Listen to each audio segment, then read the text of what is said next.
Now, okay. So, good evening, everyone. Today, we're going to be talking about the market maker model. But before then, I would like to answer just two questions. But before you guys came, I and Fortune has been having some discussion since, and then you mentioned something about daily bias, and it's something that I'm sure many of you still struggle with. And I have a way of identify a daily bias, only that I've not released a video on that yet. I'm working on that. I'm just trying to make it into an ABC steps. Like if you want to get the bias for the day, if you want to know if it is bullish or bearish, what are these? Like I want to try and make it as very simple as possible that it can be very, very mechanic. Like you just know that okay, this, if you see this and see this, you can never make finding what will happen in price 100% mechanic. There's always this probability of the other thing happening. So I'm going to talk about that today. If we have time, if we don't have time, I'll just move everything till Wednesday. But before then, the person I want to talk to today is I'm very, very interested in goodness. I think he's a new trader, is it? I don't know where he is currently. So I want him to if I want him to ask question. But if he doesn't have, there's no problem. But anyone that have any question, please just you can just ask. Just don't worry, don't be scared. Like when I mean don't be scared, don't be thinking that how will I ask this question? That sometimes you have some questions you don't really know how to ask it. You're just or maybe it looks dumb. Please be very, very, very free. It's not an exam. I'm not a lecturer. So we're just the same. We're all together in this game. We are trying to improve ourselves in the way we can so that we'll move forward. So please, if you have any question, just ask. And my goal is to just bring it to speed. These things to what they actually do in mentorship programs. It's just that I discovered that the best way to do this is to just record myself and teach. Because the first time I did a live meeting, people their phones were on. Some people were not ready. They were just not serious. So people were just talking over the meeting, and I didn't like the way it was going. So I had to stop that method. But I think you guys that are in this meeting are very serious, and then you really want to get this game. And many of you are not. And I love it that you guys are. If you notice, I've screened out everybody. I'm not interested in huge amount of people because the time is coming. I won't even have time for specific people again. So I want to work with people that I know that are very serious. Because people that are into this game and they are looking for money, they cannot last. It's just to show you an example that okay, this is how you do it. Any successful trader you see, not those ones that are just making noise up and down as social media influencers. I mean those really legit ones. If you notice, they're always concerned about becoming a trader first, like have that skill first. Because I think when I started learning Forex and they were telling me don't focus on the money, I was like, these people are crazy. The reason why I'm coming to learn Forex is because I want to make money. I was thinking, how on earth will I not focus on money and try to learn Forex or learn trading? That is not possible. Well, I later on discovered over the years that that is actually the way to become successful in trading. You have to focus on becoming the best trader. Let that one excite you. Let it become that, okay, today I'm supposed to. Normally, I usually trade based on FOMO or I overtrade because of greed. But today I did not do that. I'm improving. That one should excite you because you are becoming a better trader. Once you do all those things, what happens is that the money will take care of itself, and I promise you it will. You see how most of the time I go to the market and then I show you my trades. It's not something that just happened. If I never knew of a level, I never knew I'll become or I'll get to that level, to be very honest. And the thing about trading is I think I was watching a video about someone talking, and then he was saying they asked him a question. I think it was all this what do they call it? All this podcast, this thing. So they asked him, they say, when did you know that you were profitable? Or was this moment when you became profitable in Forex? Because being profitable means you have to be consistent in making profit. It's not just you go to the market and then you just make profit. No, you have to be consistent in making profit. So they asked this guy, he said, when did you know that you became consistently profitable or a successful trader? And he said it doesn't happen once. It doesn't happen in a moment.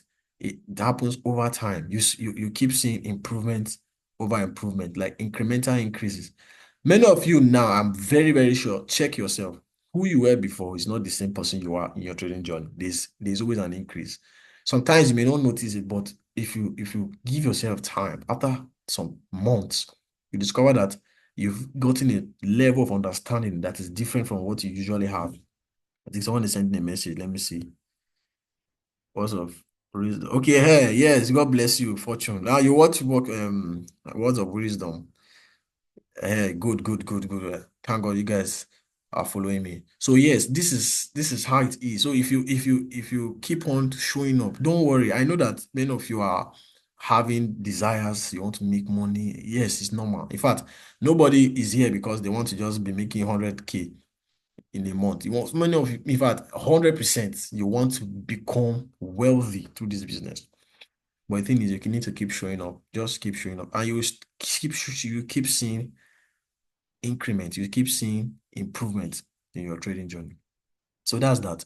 So anyone have any question, please? So let's just be fast. I don't want to waste too much time here. There was because if I really want to spend time, to be really honest, I really want to teach what I want to teach, and God, to really take time, but much as possible. Okay, sir. All right. So my question is on Q zones, ICT Q zones. Okay. What exactly are we looking for during the Q zone? All right. That's all right. Especially for me, like I like New York Q zone. So Okay. like Okay. what are we looking for during that period? All right.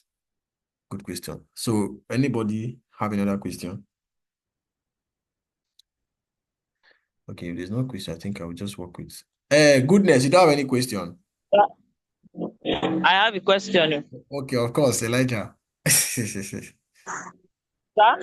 say, oh, yeah, ask. Okay. So my question is the one I asked you on your chat a couple of days ago. You made Okay. mention of away resistance. You say resistance where? You made mention of away resistance one certain time. Okay, that's that. Yes, so I now ask you what it was. Okay, let me answer that one straight. When you mentioned weight resistance, I was only repeating what you were saying. So I was also asking you, what do you mean by a weight resistance? So I don't know anything called a weight resistance. There's nothing like a weight resistance. So I don't know if you learned it somewhere. Okay. Do you understand?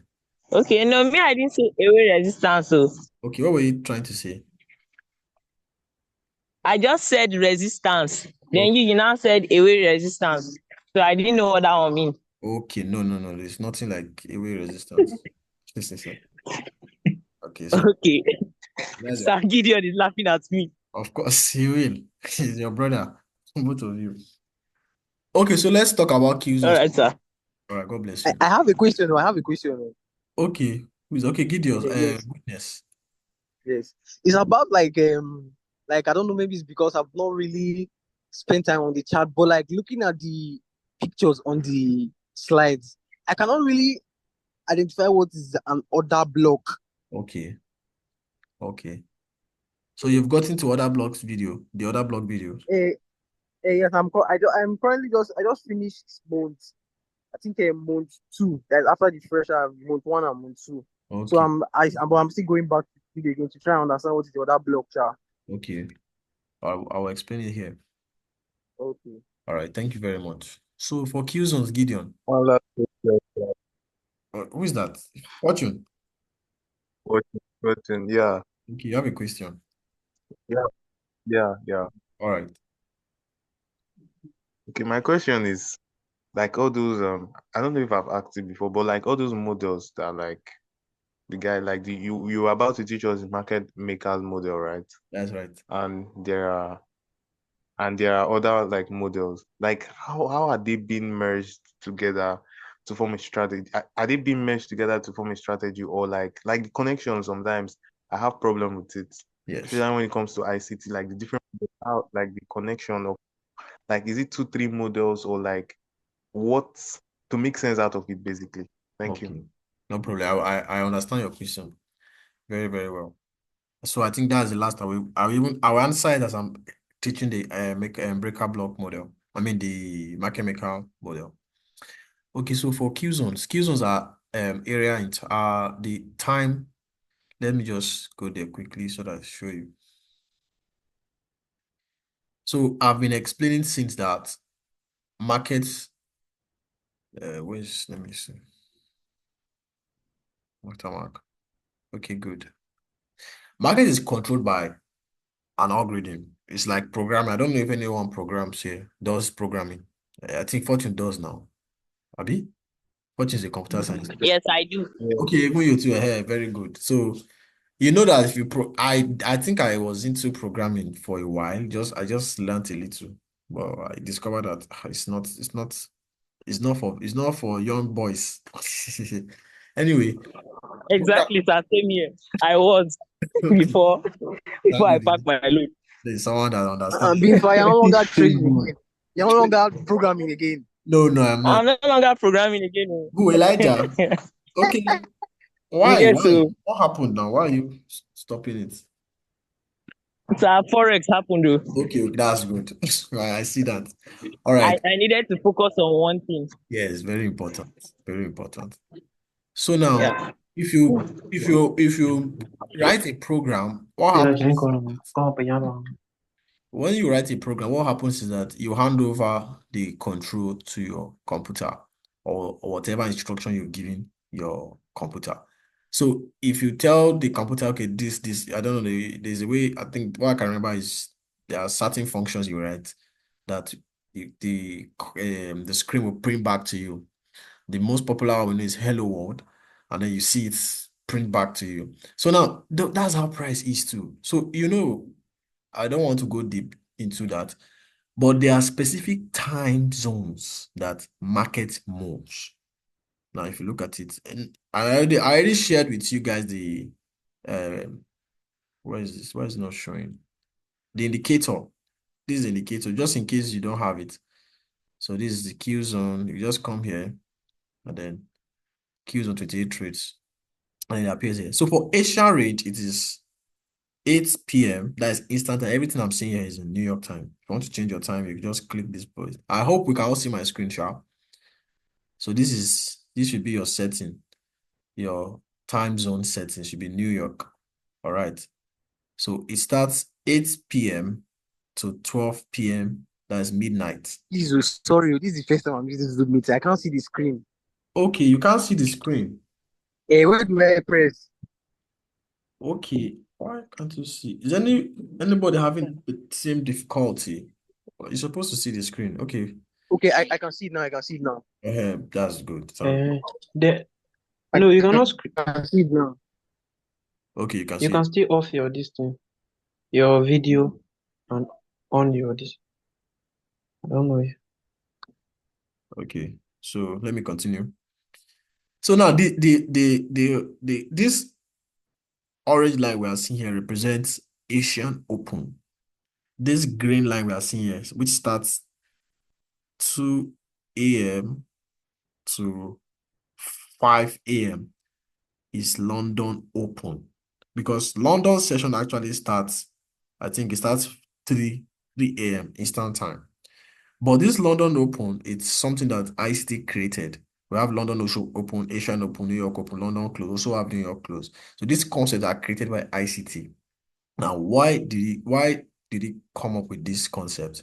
It's because price begins momentum from this point. So if you look at price, Gideon, where do you see the most reaction? From 3 a.m.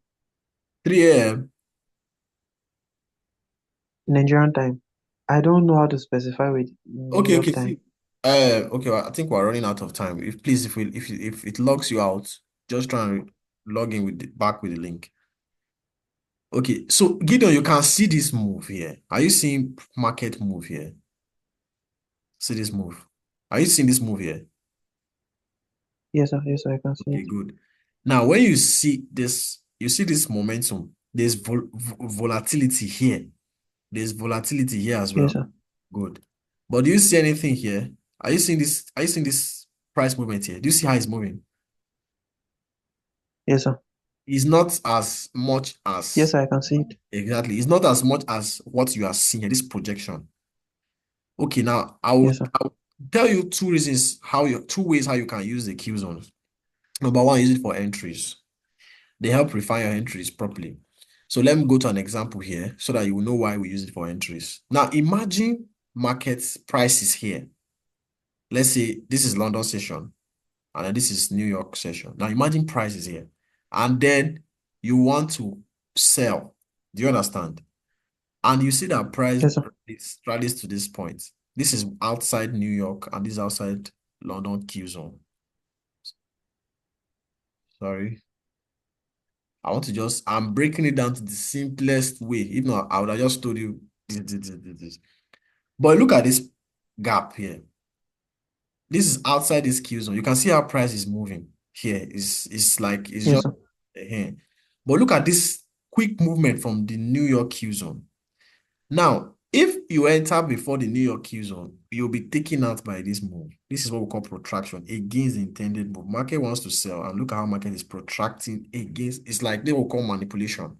So it's going in Yes, sir. that direction. So you want to see it happen first before you now say, okay, now market has protracted against the intended move. Now let me enter. And this thing happens where in the Q zones. Normally, this is now when we now go to the advanced stuff. When you don't see movement in London, expect to see movement in the New York. Do you understand? New When you York. see situation that you will expect it to see. If you don't see especially a movement here, you should see here. Then this varies with pairs. Now, if you are trading the USD yen, normally you don't want to expect movement in the London Q zone.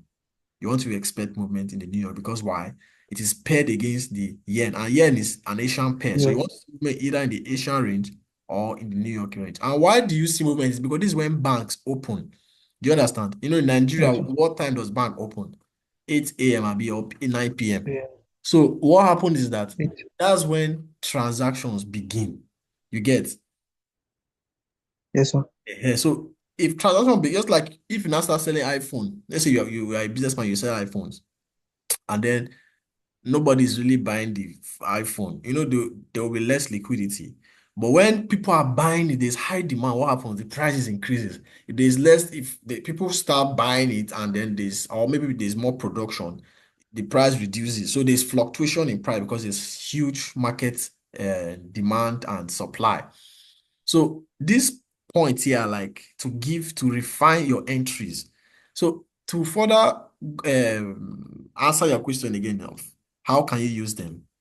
Because number one, I said that you want to wait to see market protraction so that you don't get taken out. Most times, this is when the news comes out. That is the New York and the London. London, you may see 2 a.m., which is, I don't know, let me show you so another thing I want to say to you guys too is if you notice the trade I take, the one I post on my YouTube channel, I always I always start by going to Forex Factory. I'm sure you have the link. Let me go there and show it to you. When I started trading before, there was this time I was trading Forex market with live money. I didn't know about Forex Factory. And that day was NFP. That was the day I really learned about NFP. And I had to research, okay, NFP, this is what it is. I was taking a trade. The trade was going well, oh. Like, Friday now, it doesn't move that much. So I was like trying to take a short-term trade over so that I'll hold it over the weekend. And then boom, I was like, what's happening? Then someone was telling me, I think my friend who got into trading before me was like, today's NFP. I said, what's NFP? I had to go and check. He shared this link with me and then I checked. Then at that time again, there was a news that was going to be released in the morning. That was in London session. I was just trading. And then I was wicked out of the market. What happened? The news. So I learned that I always need to check the news first before I go into to the market to trade. Why? Because you don't want to. Most people like what do they call them? Jeffrey Benson and what is the other guy? They, HBFX. yeah, they trade with the news. They trade with NFP. That's their own strategy. But what I learned from ICT, and he taught that you don't do that. You wait for the news to tell you where the market wants to go. Most times the news goes back and forth, so it's like gambling somehow to me. So you don't really know market. Imagine market going back and forth, up and down. So you can just guess and make money. So most times you want to wait for the news to happen. And most times this news occur during these Q zones. So am I answering your question, Gideon? Yes, sir. Yes, sir. I can hear you answer. You're answering back. So let me just Don't mind. don't mind who. No, I say don't mind me. Like this thing, Okay. the mic. Sometimes I forget on. Okay, no problem. It's fine. I don't know. I want to look for a very, very good example to show you because all these things are not really good. I want to show you something so that you would. Okay, let me see. So that I can let me go to another pair. Let's say USDN. Or let's use this pair. Let me show you something. So Q zones are used for entries. They refine it. That's when market moves well. Like now, see, look at this.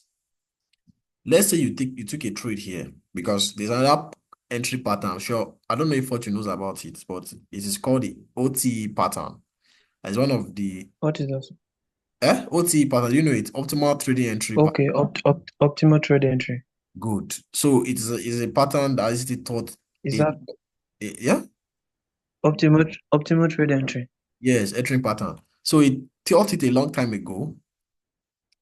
He usually draws a fib. Just he wants the market to create a range in a 5 minute time frame. So he draws a fib and then wait for market to go below equilibrium if he wants to buy. So he usually buys here. It's something called the sweet spot. And then he has something which is 0.62 uh, uh, range. So this is where he enters, either here or here. So let's not talk about that. But now imagine you want to use that pattern here. Now look at this is falling where? The London Q zone. Now imagine you want to be buying in London launch. So London launch starts from 5 a.m. to 8 a.m. So this is London launch. So let's say you want to buy. You can see our market. Let me take this out so that it doesn't confuse us.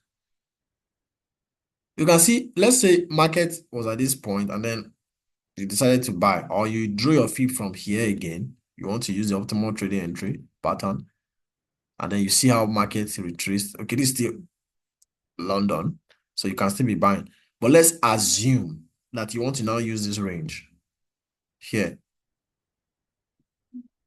and then you see market coming down. So at this point, you are already in the market. You're already buying.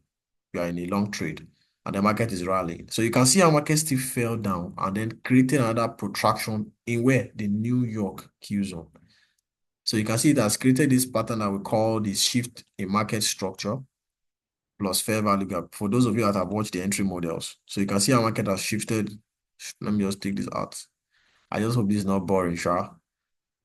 So you can see how market broke structure and then retraced into this fair value gap, finding support in this order block. So someone asked a question on order block. So this is another block. These are other blocks look like. So I won't jump to other blocks. Let me just finish up with the Q zones. So Gideon, are you seeing that this is now it presented another good opportunity to buy? You see this optimal trading entry pattern again, price going below Yes, sir. equilibrium in discount. You can't just, do you see an opportunity to buy here?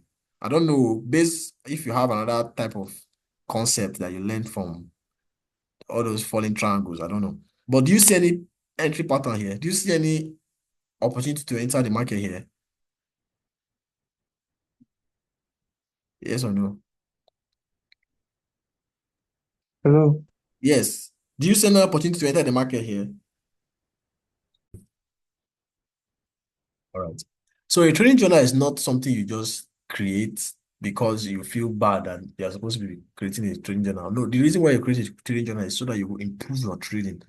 You can, if anything that you cannot measure, you you can't make progress in it. If you can measure, okay, this is where I was before, this is where I am now, you can be able to make quick progress. So if you are measuring yourself, okay, before I used to come out of trades too early. I need to stop doing that. And then you keep measuring yourself. You keep going back to your trades. You are saying, okay, this trade I took, did I come out too early? Or was I scared? All those things, you could document them. So one of the things that I'm talking about here is the calendar. So if you look at the news, you discover that, okay, this specific news, because this actually dealt with me, my experience, news really dealt with me. There are some specific times I would get my analysis very sharp and clear and so beautiful, looking good. And then I will go into the market to trade and it will just mess me up. And I'm like, what is happening? So I realized that there are some specific times I'm not supposed to trade. So I'm still also working on that. I'm still trying to understand how, most people, I think Fortuna is into fundamentals. He's learning about fundamentals. They use news to tell where the market will go. But I usually don't do that. I don't even need to know the result of the news. I just need to know what news is coming out and how it affects the market. And does it resonate with my type of trader and my strategy? If it doesn't, then I'll usually avoid those days. So the area of interest, which I explained, is either another block, fair value gap, or whatever. So you can look at this one here. An area of interest here is what did I use here? This is the inversion fair value gap. So this is an inversion fair value gap. You can see how price is reacting here, reacting here, reacting. So price broke through it, found support. So at this point here is where I would like to enter. Was it here or here? Maybe it should be here. So how do I go next? Okay, down.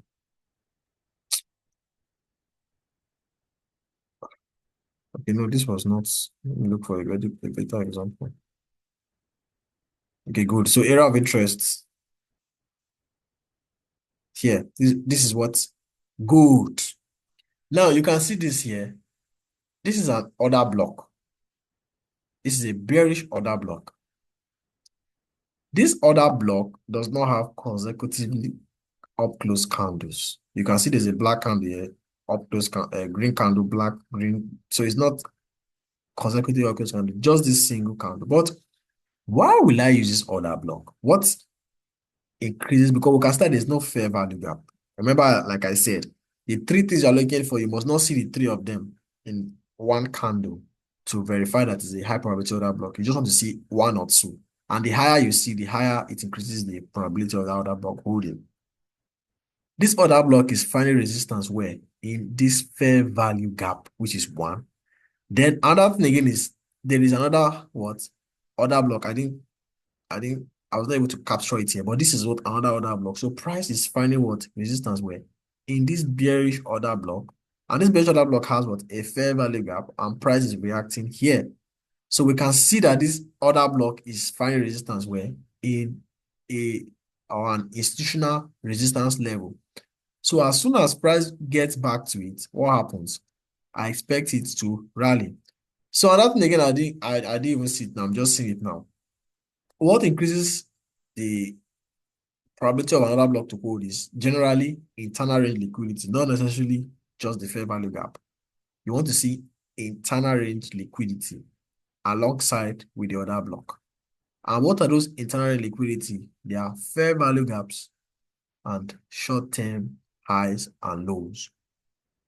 So instead of saying internal liquidity, I should have said with other internal range liquidity, because another block is also an internal range liquidity. So market moves from external. Can you see my mouse? Let me just, where is this thing? I don't even know how to operate this. This zoom that much. Okay. Where's the next? Good. So external range liquidity, internal range liquidity. But this did not get to the other block. There is nothing here. You can't see anything here on this time frame. No fair value gap, no run on, no short-term high, nothing. This price did not get to this other block. Created what? Buy side liquidity. So price expanded lower, took out what? Sell side liquidity, external range, internal range, external range, back to what? Internal range. Using what? This range from this low, from this high to the low. This picture did not capture the whole chart, but there's a low here before this quick return. You can see how market is finding what? Resistance in what? This bearish order block. So it doesn't have to be consecutively up close candles. You just need to see one candle that have one or two or three of the high probability order blocks. Is that clear? Yes, sir. Okay, very good.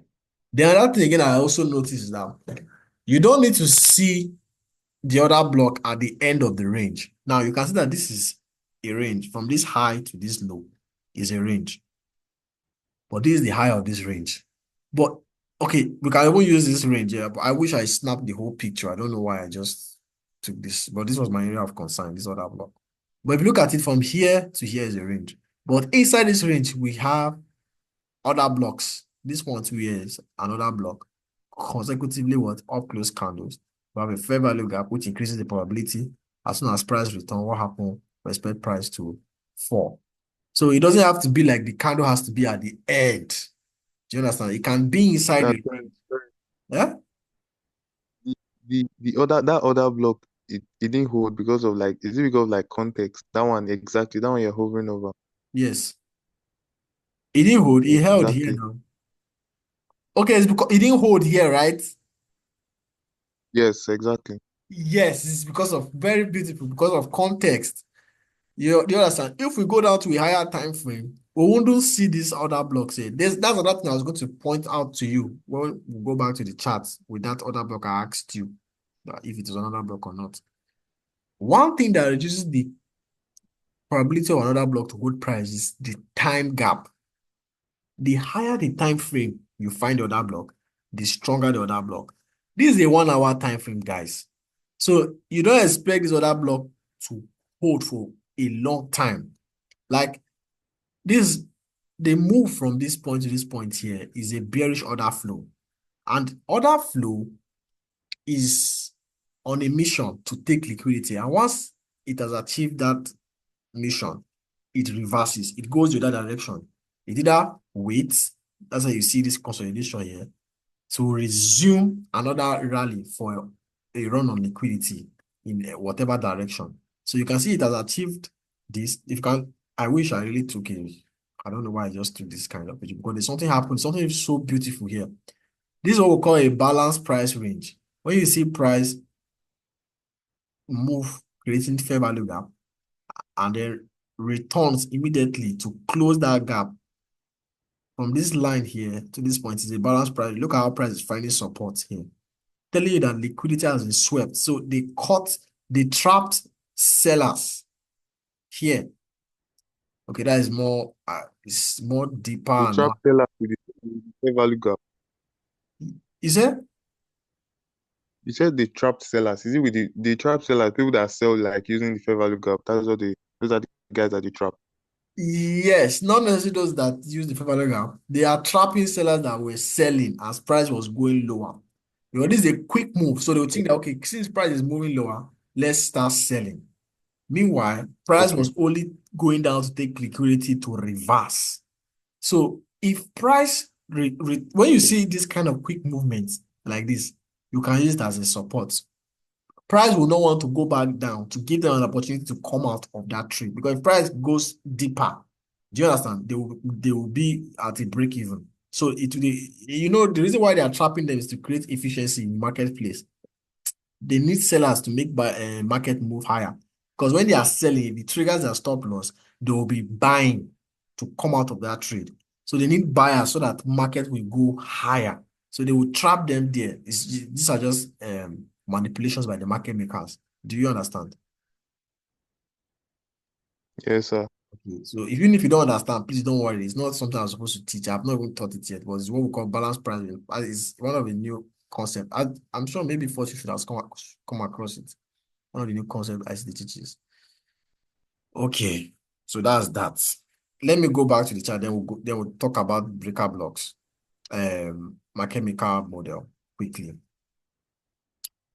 At least we'll just touch on it. I think, is there any question I've not answered? I've answered Q zones, other blocks, and then the next system, daily bias. So I think I'll have to answer that on that time because I actually want to answer that question. Very, very important. So let me just go to. But the meanwhile, is there any question? Any question? Not a new question, please. Like a question on what we've discussed, based on what we've discussed. Okay, there's no question. So let me just finish what I was showing you guys. I don't know why this thing is not working well. Then I then show the entries. How do I come out? Oh my God. Why is this thing tough? On this thing, on this But your journal, this thing, you save with screenshot as well, yes, that's what I'm trying to. I screenshot the trace and then save. you said Like you journal by screenshotting as well. yes. Screenshot is very important. You don't journal, I remember those days when I used to journal No, about. yes, I have a lot of screenshot on my phone, so Yeah. Okay, I didn't and know you can save it on the journal. you can save it on the journal. It's possible. It's good. And you try as possible to arrange Okay. them. Yes. So you take a screenshot. So it's very easy. This is how I do mine. When you start doing yours, you just find your own style. I make it very simple, straight to the point. Area of interest, I found resistance where in this bearish order block, and then my entry. This is the entry. So this is the shift to market structure plus fair value gap entry model, where finding resistance where this order in this bearish order block. So we can see another order block here again. So goodness, is this another block? This candle here.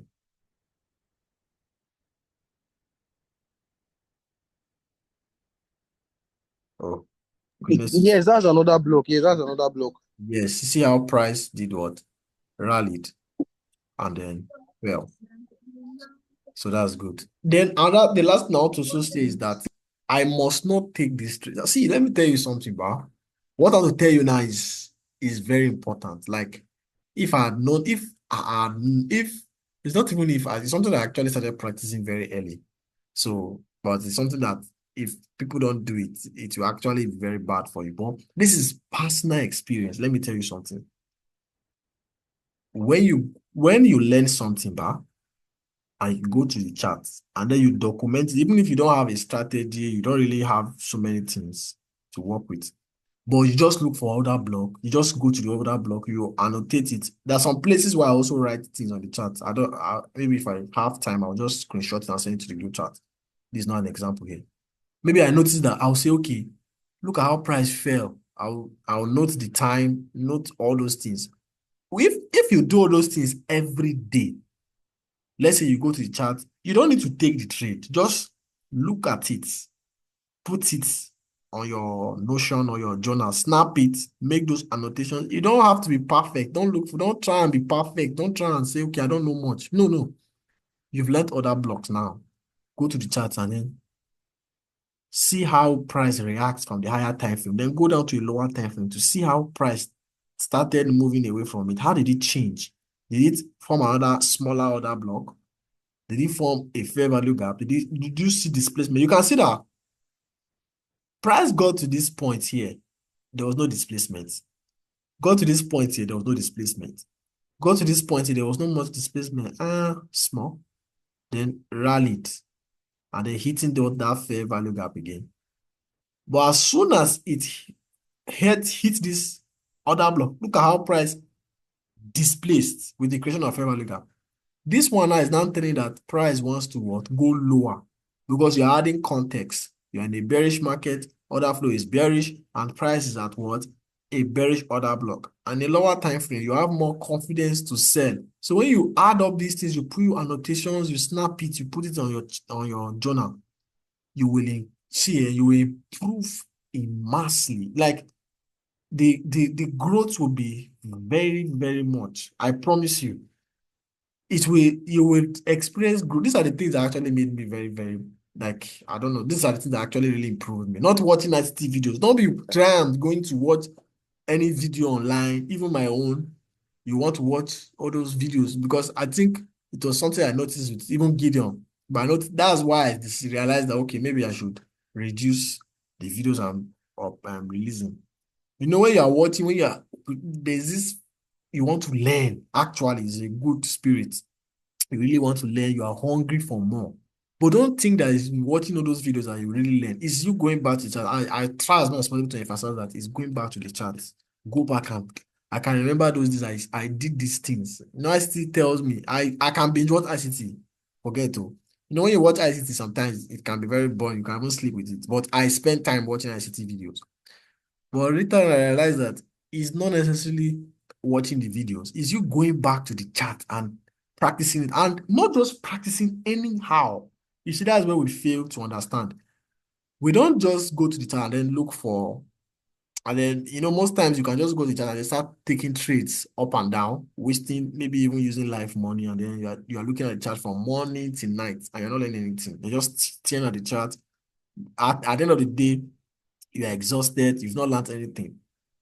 You want to be specific in your learning. You've learned about other blocks, or maybe you learn about fair value gaps, or whatever it is. Don't start looking for everything in the charts. No, you'll get overwhelmed.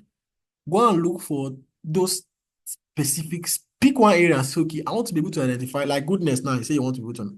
Even, I know that when you ask me that question, I just know what I can do is to just maybe give a better understanding. But there's no way I will teach you goodness that you'll be able to say this, that will be able to say, okay, now if I look at the chart, I can identify other block very fast. It's not possible. The only way you can do that is when you go to the chart and practice. And don't go and start practicing everything. Just be focused on other blocks for like maybe the next 1 week. Go to chart every day. You will draw that line. You see this line here, you just draw it out. Say, okay, this is another block. See how price reacted. You go again and find another one. Is any other one again? No example here. You say, okay, this is another block, but price not get to it.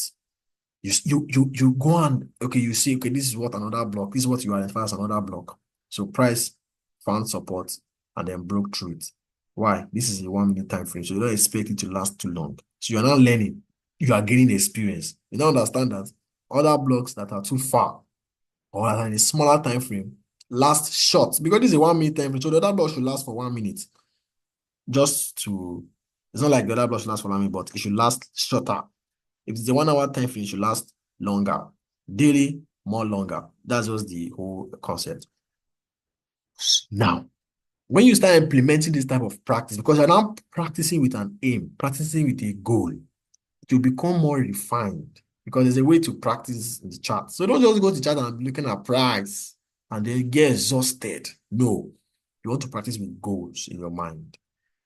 Same applies to when you start trading with a strategy. Like I usually see, let's say you're someone that you are scared, you're always moving your stop loss quickly. You just decide that this strategy that I'm trading with, I will trade with it for 1 month or even 3 months, and I won't move my stop loss except price gets to that point.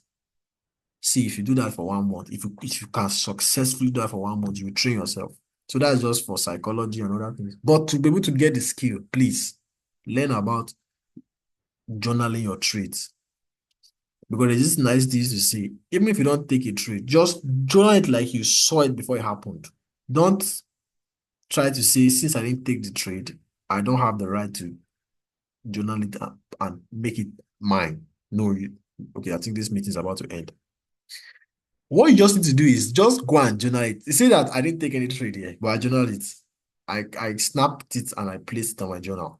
Now, see this, like doing this already, just doing this alone is as if I took the trade in my mind, and the mind cannot differentiate between reality and what is imagination. I promise you. So in my mind now, if I see this again, I can tell that, okay, market wants to fall. And you can see many trades I usually show you guys. It's just similar to this. This pattern repeats itself over and over and over again. Okay, many people are sending messages. I feel not the man who has practiced. What is fortune writing? Now fortune they motivate us. We don't leave am first. Okay, and then fortune, okay. Very funny. Fortune, what are you writing? So let me not talk too much. Let me not talk too much. I just hope you guys have learned everything. I want to just go back to so here is a trade I took. When was that? This was yesterday. I mean on Friday. Let's go to the business of the day. Now this meeting will end soon, but once it ends, I want us to join a game. So when we join a game, once it's 9:15, we end. we'll end the meeting so that we can go and do other things and then prepare for Monday. For those of us that are in school, we need to prepare, and those of us that have businesses or certain places we have to go to. All right. So are we following? I want to hear if we are following. Yes, I'm Yes, sir. Yes, Be sir, good. we are. All right, very good. God bless you. Who is Elijah? Elijah, you want to join with another account? Buying. Elijah is Yes, not sir, following. Okay. with my laptop. Okay. I'm following. So can you see my screen? Yes, sir. Good. The market maker model. I realize that there are so many things you actually talk about. But let's go on. Now, the thing about the market maker model, I'll give a brief introduction. This thing here we see is market going down to go up for a buy model, but for a sell model, is market going up to go down. This model, you can be good in either the sell side or the buy side, or you can be good at the sell side and the buy side. So it's more of you determining which one do you resonate with. There are people that can only trade the sell side, while there are people that can only trade the buy side. Now, it takes skill to be able to trade the buy side and the sell side. It's advanced. I promise you, it's really advanced. But it will come to you with time. It has to do with more practice and experience. It's just like you are looking at the charts. There's a high here, and market is at this point. It's consolidating. And then you're able to tell that market wants to go up to come down. So what happens? You buy. And when market gets to this point, you take out your position that you used to buy and then sell. Do you understand? For market to take out the liquidity below the market. So for you to be able to buy and sell, it takes high amount of skill. Do we understand? I think I was able to show an example a time ago, but I don't think you guys understood when I sent it to the group chat. So you don't, I'm just saying it so that you don't rush the process and just say, okay, this is the buy model, the sell model. Let me now, since it's consolidating here, let me sell and then wait for it to reverse. No, you don't have to do that. You have to try and see the one you know resonate with. Start with that first and then graduate to the next level. Or you can just be someone that is just skillful in the sales and that's okay for you. You can see when when the buy model is already forming in the sell side. You can see it easily. Or even, let me draw it the other way. Or even the sell model, you can see it when it's happening in the sell side, and you can see it when it's happening in the buy side. So whichever area you are good at, somebody is trying to comment. Whichever area you are good at, you focus on that area. Now, the buy model, what is it? It is when market build orders and then leaves away from that order. Remember, I always talk about consolidation, expansion, consolidation, expansion, consolidation, expansion. If you don't understand consolidation and expansion, reversal, retracement, this will be very difficult. Sorry, Yeah? Hello? Poch, what did you I say? have a question. Okay, what's your question? I have a question. All right, I have a question. ask. Hello. I can hear you. Can you hear me? Goodness is not here again. No. Can you hear me? I can hear you.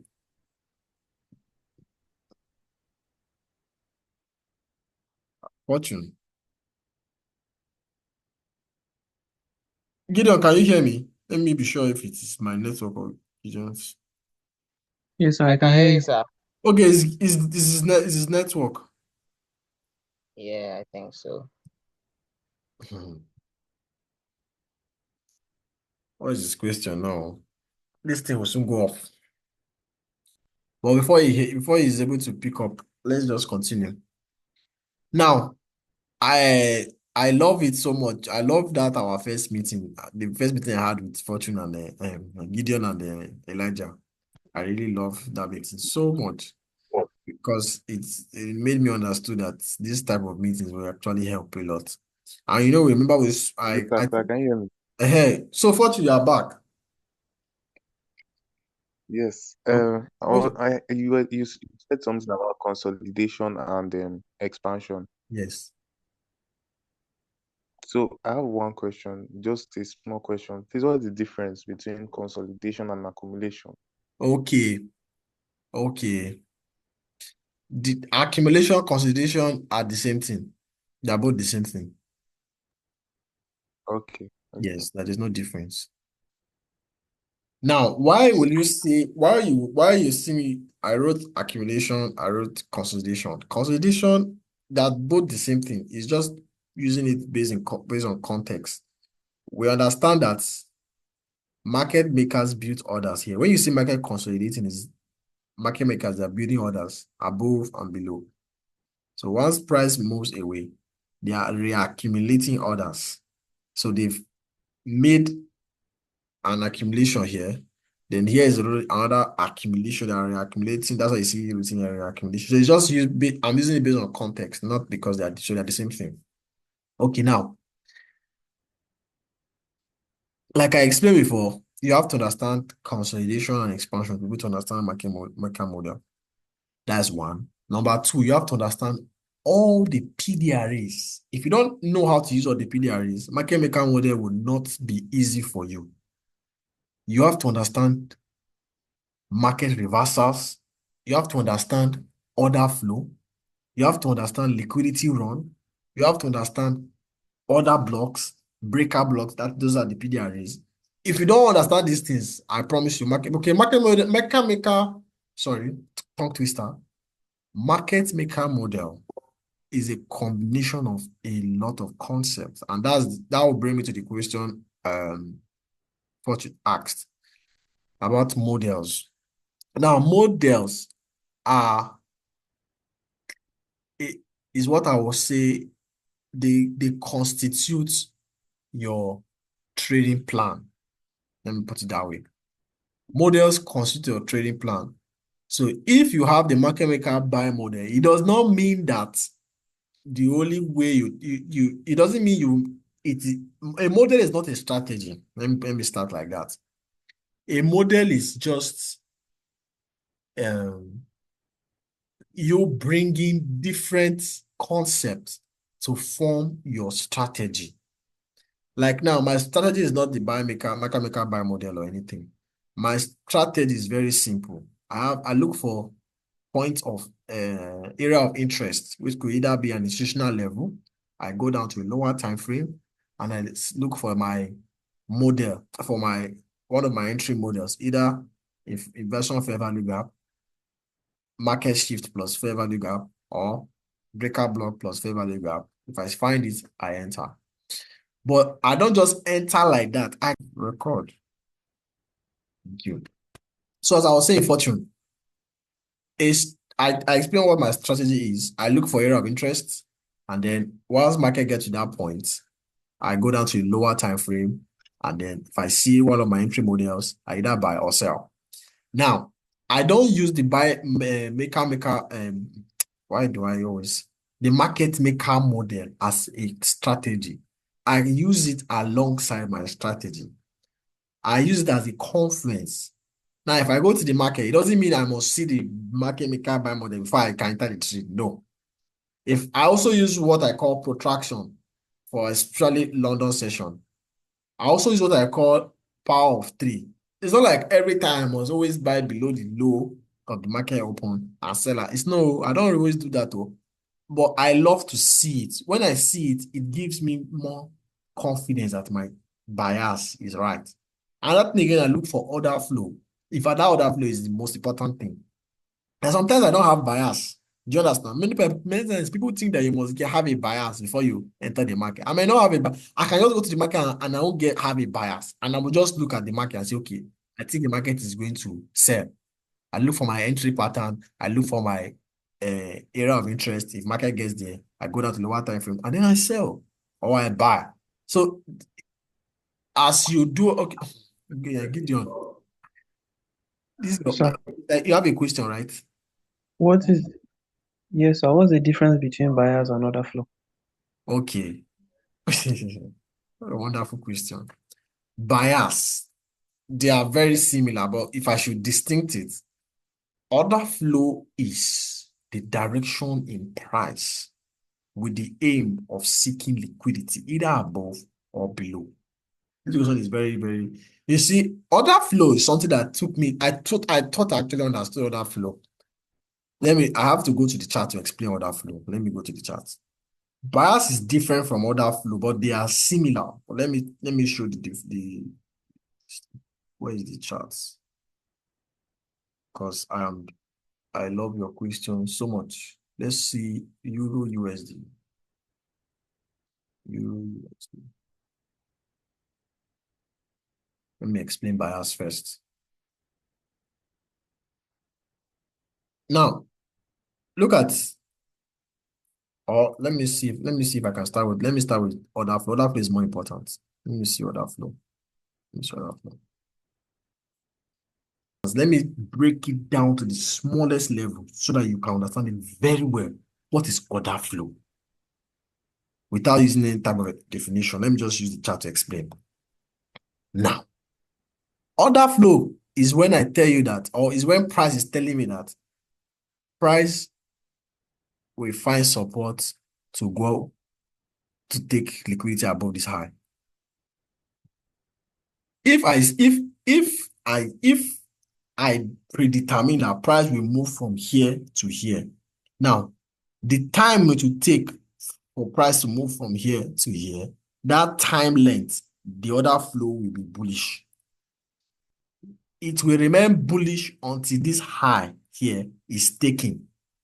Do you understand? So the price that will be printed at this point here, I will say this is a bullish order flow. Because why? Price is finding support in an institutional level, which is a bullish order block, to take out this high. Do we get it from that point? I'm not done with the explanation, but do we get it?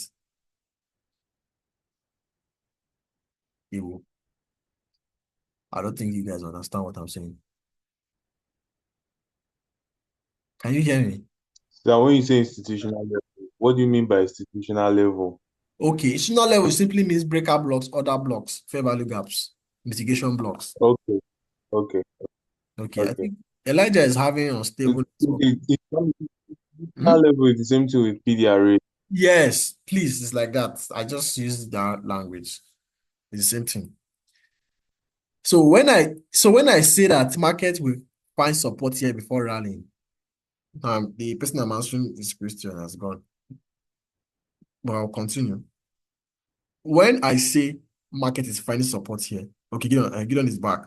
When I say market will find support here to take this high, I'm saying that the institutional order flow will be bullish until this high is taken. So order flow has an aim. What do I now do? This range that has been created now, I'll go down to a lower time frame and expect every institutional level to hold price from going lower. And every institutional resistance level should give way for price to go higher. Do we understand? Now let's go down to okay. Let's go down to a 1 hour time frame. So this range, let's go back. From here to here, imagine, let's do it again. Let's do it again. Imagine that this is where price is. Let's say price is at this point.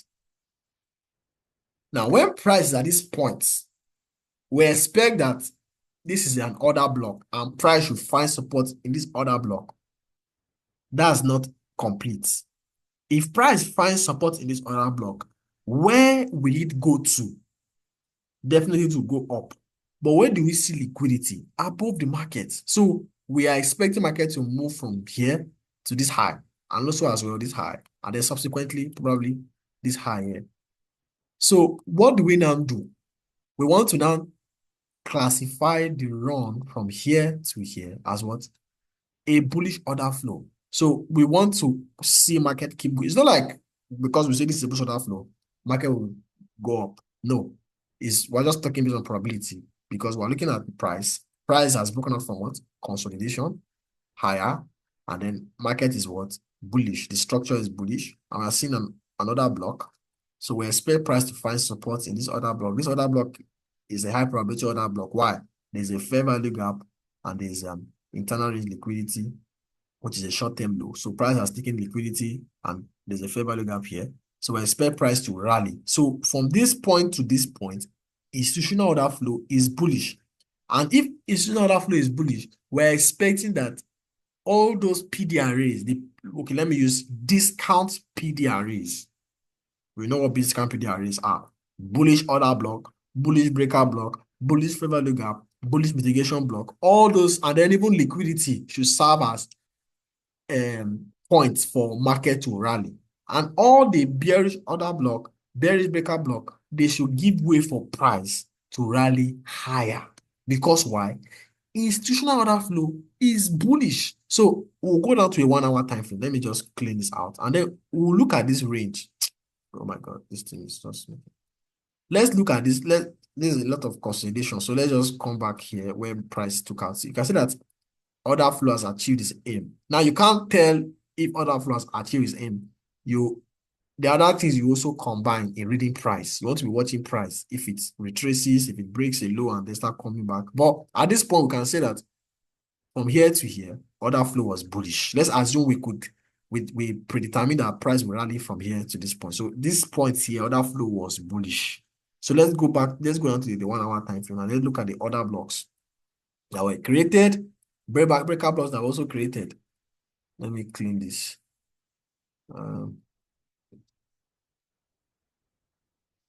Good. Now, from this point here, you can see how markets created what? A bullish order block. So you outline it from here, this candle. If you look at it here, price broke above it here. And then, let me draw it out well. So we might have missed this move. It's okay. Don't be too worried. You missed this move. That's fine. Now, you want to go back. You want to go to the next. What can you see here? This is another order block. Can we see it?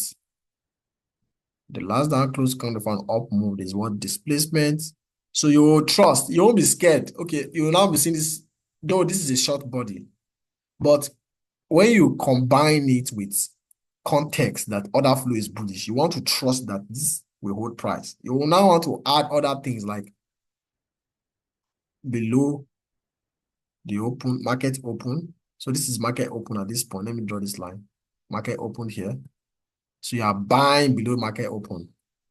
Let me change this line to black. So this is the market open. So probably be buying in the London session here. So you won't be day trading. You want to swing trade because you are expecting market to move from this point to this high. So institutional order flow is bullish. So we'll look for every other block. This is what another order block. Very beautiful. Here. Normally I'm supposed to start from the 4 hour time frame, but I just went straight to the 1 hour time frame. What happened here? Price took out this low. Now, when you see that the other block in the lower time frame does not hold price in a bullish order flow, you would go to a higher time frame to see where price is reaching for. So probably there could be an order block in the 4 hour time frame or a breaker block or whatever that price is reaching out for. Or it may be just liquidity. Are we following? Or fair value gap Yes, sir. in Follow. a time frame. Sir. But mine is because my network took me out, sir. Okay, but you're following, right? Currently, yeah. Okay, I good. just joined back. Okay, guys, good. So where do you, so Why are you being emotional? this other block here, which was in a 1 hour time frame, failed to hold price as we were bullish. So you can see here, it failed to hold price. So it wants to see that price does not hold, you go back to a higher time frame. And what's this? This is a fair value gap. Look at how price is finding support, taking out this low. Then we have another fair value gap here again. I mean, another block here again. The held price. Another block here again. This was another block I spoke about in the group chat. The held price. And the market is forming another order block. This order block will become validated once this high is taken. So if price breaks through it and comes back down to find support, we want to be buying. So are we seeing how other blocks are holding price as price is rallying? Because institutional order flow is bullish. And if you don't see the other block in this time frame holding price, you want to go to a higher time frame. You don't want to see something like this, maybe price after rallying like this, right? Like this, and then just breaks down. No, if it does that, then institutional order flow is not bullish. Now let me now talk about bias. I've fully spent time here. What is now bias? Which we always love to do or talk about as daily bias. If you look at price, we already determined from this point that institutional order flow is bullish. We are saying that institutional order flow is bullish. So take out this high. Where is it? Where is it? This is another block. Bias now is telling you that the data will be printed, will it be bullish or bearish? Not necessarily bullish or bearish. That's to take it a step further. You want to know if that daily candle will be printed, what direction is it likely to expand towards? Is it going to expand upwards or expand downwards? Because you can get a candle expand upwards, but will be a bearish candle. Look at this candle here. You can see that this candle expanded what? Upwards into what? This fair value gap. So you can go in with an expectation that price wants to expand higher. But was the candle bullish? No, it was bearish. So bias doesn't mean that the candle has to be bullish or bearish. We want to know, where is this candle going to expand? In what direction is this candle going to expand? Now, price is at what? An institutional level, which is a what? A bullish order block. You should go into the market with the expectation that market wants to what? Expand upwards into where? This high. This is what? Previous daily high. This is what? Previous daily low. I told you that these points are drawn liquidity. You don't want to see the low of this candle to be taken. So there's no need for price to expand what? Lower. If you expand lower, then this other block is invalidated. And you can't tell. But one of the things that you want to do is you want to stack up probabilities. You want to stack up confluences. Market has been bullish. You can see that the other flow has been bullish. See how price came back down to fill in this fair value gap. Let me draw it out. Another way to know when institutional order flow is bullish is when you keep seeing that institutional levels are supporting price. It is telling that, okay, market is bullish. Market wants to go to take out liquidity. You see, market found support here. You see this other block here again. So it's telling that institutional order flow is bullish. So you already know that at this point, institutional order flow is bullish. But what is the bias for the next day to be printed? The next day to be printed here is bullish. We want to see price go higher. So let's see what happened. Price was bullish. It took what? This high. Filled what? This fair value gap. Good. We've determined the bias for the day and we're correct. What will be the next candle be printed here again after seeing this bullish candle? Now, we are seeing that market is reacting from what? Another block. And it has created a swing low. What is a swing low? This three candle pattern. We have 1, 2, 3. The candles by the left and the candle by the right are higher than the candle in the middle. So it has formed a swing point. So we're expecting that the next candle to be printed should be bullish. So our bias will be bullish. Now, bullish to expand where? We're expecting that price wants to run for this high and this high. So every day we go into the market expecting that each candles that will be printed will be bullish. Do we understand? So our bias, we are bullish Euro USD. Because why? Market is finding support where in this order block, and institutional flow is bullish. This is where it gets interesting. Now we are seeing something like this. When we see something like this, we are seeing that there is what? A fair value gap. Now, as a new trader, you don't want to be selling when institutional flow is bullish or when the trend is bullish. You want to always wait for a good opportunity to keep buying. Mind you, at this point, when you predetermine this day to be bullish, when your bias is bullish because market is finding support in another block, it's not like you just buy anyhow. There are still other things you look for in a smaller time frame. What are those things? Number one, you want market to protract against the intended move for that day. You want to see market reacting in a smaller time institutional level. Maybe you want to see a 1 hour order block or a fair value gap. You want to see market reacting from that level here. Number three, you want to see a reversal pattern, maybe SMT divergence or break of market structure in a 1 hour time frame or a 15-minute time frame. Let's see if we can go into this point here. Let's just see for the sake of a better understanding. Let's see if we can find something here, either SMT or a break of structure. What is the time now? This is what, 9:36. Wow. Are we still here? Okay, we are still here. Yes, sir. Yes, sir. Yes, sir. We active. Man mount. Are you understanding? It's interesting. Man. Yes, sir. Okay, let's see 1 hour time frame. Please, if It's you want quite. to, You asked if we understand. It's quite bulky, but we might have to go back to it again. okay, yes, it will be bulky actually, even for you because the videos there are many videos you've not watched. So yes, there's a lot of things. But don't worry, it's recorded, you will just go back to it. And this is going to continue for quite a while. I'm just going to explain this concept over and over. We're just starting, so it's just like I'll be reiterating these things I'm teaching. All right. Now, this is the 1 hour time frame. Do you see any break of structure here? Nothing is here. This is where it actually even also gets more interesting because this is what another block.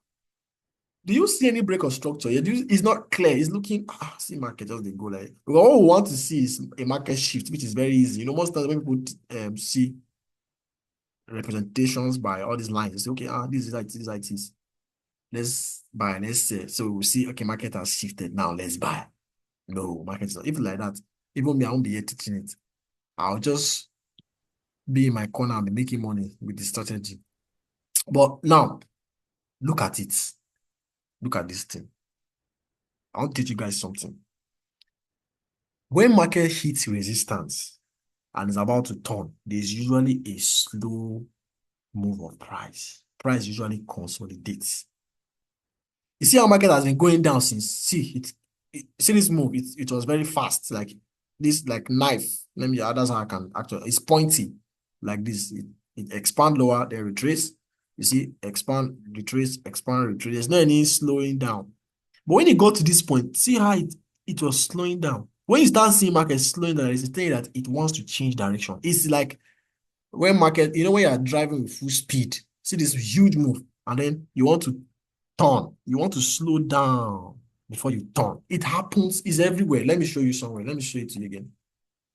Let me see where I can. These are also another example, but it's not looking really clean. This is also another example. You can see our price. See this quick move. There is something here. I don't want to go back to a higher time frame so that we don't keep going back to different time frames, back and forth, back and forth. The same thing here again. You can see how price consolidated and then boom. Now, the only place where you will see a quick move, like maybe something like this. Let's see. You see this, you see something like this here. See how there was any consolidation here before price kept going higher. Is when price is running for liquidity. Now, it doesn't happen all the time. Let's go back to NASDAQ. Let me look for beautiful examples. You see how price just went up and then bam. It's because it's running for liquidity. But when price is hitting an institutional level, either another block or a breaker block, it usually slows down. You will see it slowing down because I don't know if there's anything here. Let's just see if we can use something here. Let's see let's go down to a let's go to a higher time frame, because this is also like consolidation. So let's see 5 minutes. Okay, this time frame it's not really a console. Let me look for something better, because you can see how it moves quickly, but it was taking what liquidity. That's the thing. That's why I love preparing before classes, because you get plenty examples to show the students. Where can I find another one? Okay, yes, this is another consolidation, but it's not clear enough. Let's just go back to our example.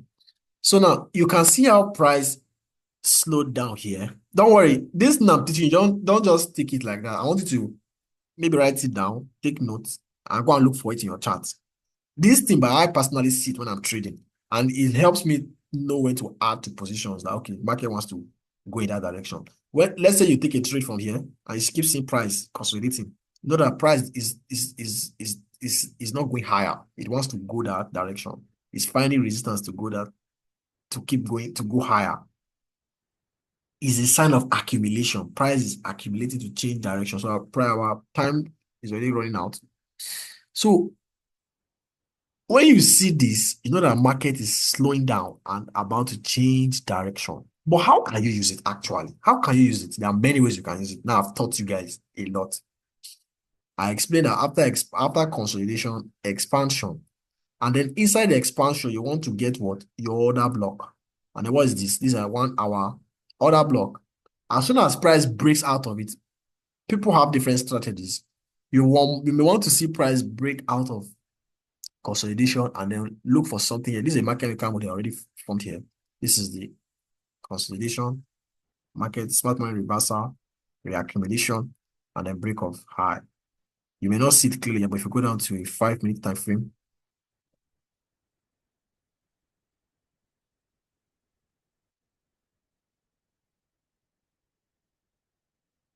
I will see it now.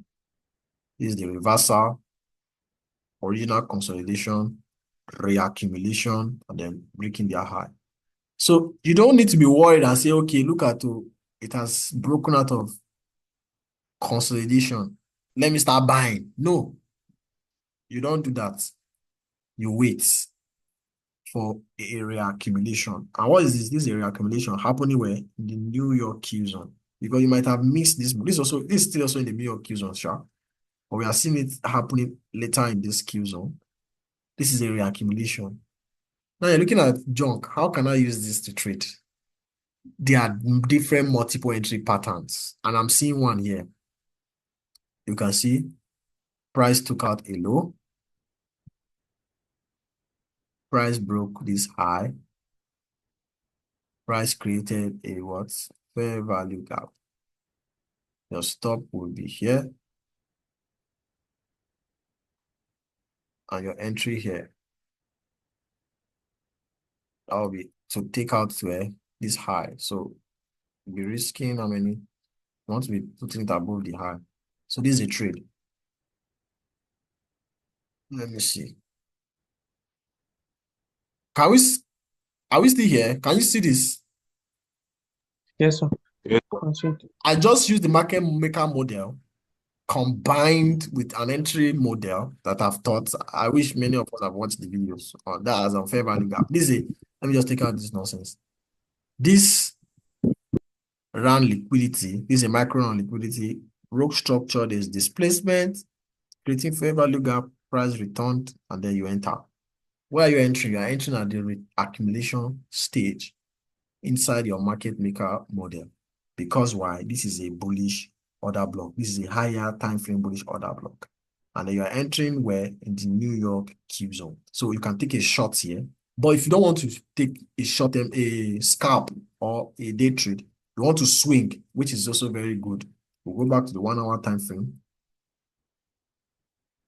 You can see that this is also, where is it? This is also a market maker buy model. This is what? A reversal. Yeah. This is reaccumulation. Is it red? Then original consolidation. This place here. Oof. I think it should be green. Then you can see how price broke the high. Here, let me take this one out. You don't need this. So, okay, I'm already going away from what I want to teach. So I'm teaching market maker model, but I'm using this one to explain how we can use a breaker block. So you can see how price rallied. Don't worry, you've missed this. There's no problem, right? It gives you another opportunity again. This is what the reaccumulation. One of the mistakes we make is that we want to always enter from the beginning of the move. If you do that, you will miss trades. You can enter when market is already moving because the move is not yet complete. Remember, our external order flow is bullish and the market is here. So you can enter here. How can you enter here? There's a run on liquidity. There's another block. You can see it here. But you may not, if you are a day trader, you don't want to use this strategy because it's not even happening in any of the Q zones. So that's been said. I just wanted to explain how you can use this junk here to enter. So there's no need to talk more on that. But let's go back to our daily bias. I'm explaining daily bias and So sorry, sir, just to draw you back. okay. So you're basically saying that we can use when the market is consolidating or accumulating to like find entry points. Is that what you're saying? Yes, you must not see a market shift. Okay. Yes, yes. You must not see a market shift. All right. Now, we understand that institutional order flow is bullish and price is finding support where in this order block. Just draw it out. Bottom right. Good. And then we are at this point here. When institutional order flow is bullish, you want to be buying. Your bias will be bullish. That's why I said institutional order flow and bias are similar. So you want to go every day and say, every day I am buying. Every day I am buying as a new trader. But if you've gained more experience, that sometimes that your bias will be bearish, but institutional order flow will be bullish. Now, condition, like if I see something like this, I may want to wait. Now, I already explained that when you see price reacting here, it's not like when you want to buy, you just go and buy blindly. You add um a number of confluences, which I just showed you. You go down to the one time frame, you find a breaker, a model, market maker model. You want to see consolidation, see market breakup from consolidation. There are many things you find. You may, and then there's also something I didn't even show you. There's an SMT divergence here. I think I also showed it to the group chat. If you combine with the dollar, at this point here, euro is making a lower low, but dollar failed to make a higher high. So if you don't watch the SMT divergence, please go and watch it. Is when you see an dollar and the euro are correlated assets. So they're supposed to move in tandem. You can see how price as they're moving together. You see, it made a low here. It made a high here, it made a low. It made a high, it made a low. So they keep moving together. But when there is a breach, when there's how will I put it, the symmetrical movement between these assets, then we call it smart money divergence. So you can see that there's a smart money divergence here. Dollar supposed to make a higher high as euro making a lower low, but dollar failed to make a higher high. Let me just show you the daily time frame. See the divergence. This is what, look down here. If you just look down, where's the mouse? Look down. So if I put my cursor here, if you look down here, this is what 3rd of September. So I'm comparing 3rd of September to 12th of September. So let's go to euro. This is what 3rd of September. This is what 12th, or okay, this is the 12th of September. So we are seeing that euro did not make a higher high because they are inversely correlated. I'm sure we know this concept now. We learned it from primary school. Inversely, directly. Yes, So sir. Inversely correlated. So if one is going higher, the other one should be going lower. This one did not make a higher high. Why this one made a lower low. So there's divergence. So all these things, you can add them up to tell you that market wants to go in that direction. So just to let you know how you can know. Now, if I see this fair value gap this day, I would like no one to be buying the next day. Now, the next day, you will see that next day was actually bullish, but I actually want to slow down. Because why? Price might be finding resistance here because there sometimes you see a blip, just a minor retracement into a fair value gap before it continues. So I'll be suspecting that this fair value gap, price might want to come back to find support before rallying. So I will want to look for other confluences that will support my bias of going bearish before rallying. But because price has not taken external rate liquidity, and usually price usually go from internal to external, internal to external, I want to see that external is taken before price rallies. Okay, so let's continue. Now, like I said before, my bias, I would want to hold on. You can see how price rejected, and then there's a fair value gap here. So let's play it and see. Good. You see how price rallied. This day was a Monday, was there. I took a trade here. Let me show you guys. I think I took a trade here. Where is it?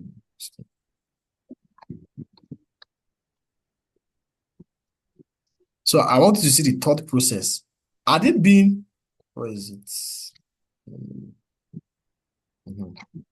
Had it been this high here, had taken this high, I would have expected a price. We'll see something like that happen here. I'm just trying to explain to you beforehand. Had it been this high was taken when this fair value gap was taken, I would have expected price to retrace. Then fully, and we go bearish, even when my institutional order flow is bullish. But because external rate doesn't be taken, external liquidity doesn't be taken, and there's internal liquidity here, and there is divergence here, I would be buying. So because normally, as you are going to the chart, your bias is bullish, always bullish, no matter what. You are going in looking for a buy. If you don't see the signs for a buy, you sit down. But if you are experienced and you understand market, like you've gained experience, you can be selling when market is bullish, when institutional order flow is deep. That's what I'm saying.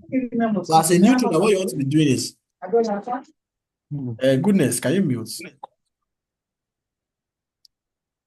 Goodness. Okay, I don't think you can hear me. Let me see if I can mute. Okay, good. Thank you very much. So, if you go to the chart, Sorry, quick question. Sorry, quick question. So when do you check for SMT divergence? when, okay, Yeah. let me just tell you, you look at the charts all the time comparing with the dollar. So there's no any specific time when you go to the chart to look for SM divergence. Majority of the time you want to look for SM divergence is if you are trying to add up confluences, especially when market creates swing points and then you're expecting market to reverse, then you go to the dollar index to look for divergence. Do you understand? So you Okay, can't, hey, let's say markets at this point here. You can't be looking for market divergence. There's not any swing high or swing low. Do you understand? But if you go down to a lower time frame, you see multiple swing points. So if you are expecting a reversal from that point, then you can look at the DXY to see if there's any divergence. Divergence is a revealer of market reversal. I think I'll put it like that. So to continue, you understood that? You understand, right? Sorry. Okay. I understand. Okay. So now, when institutional order flow is bullish, because like I explained before, for you to determine when institutional order flow is bullish, you have to have 2 points: the origin and the end. The origin is probably where market will start, and the end is the liquidity market is looking out for. Because you can't just say institutional order flow is bullish, because this high can be taken, and then you keep saying institutional order flow is bullish. It's possible that market wants to take this high and they start rolling down to take this low. It's possible. So you have to know when the institutional order flow has come to an end, is what I'm trying to say. Now, if this high has not been taken yet, and you've already predetermined that market is bullish, institutional order flow is bullish, you want to be going to the market every day and be buying until this high is taken.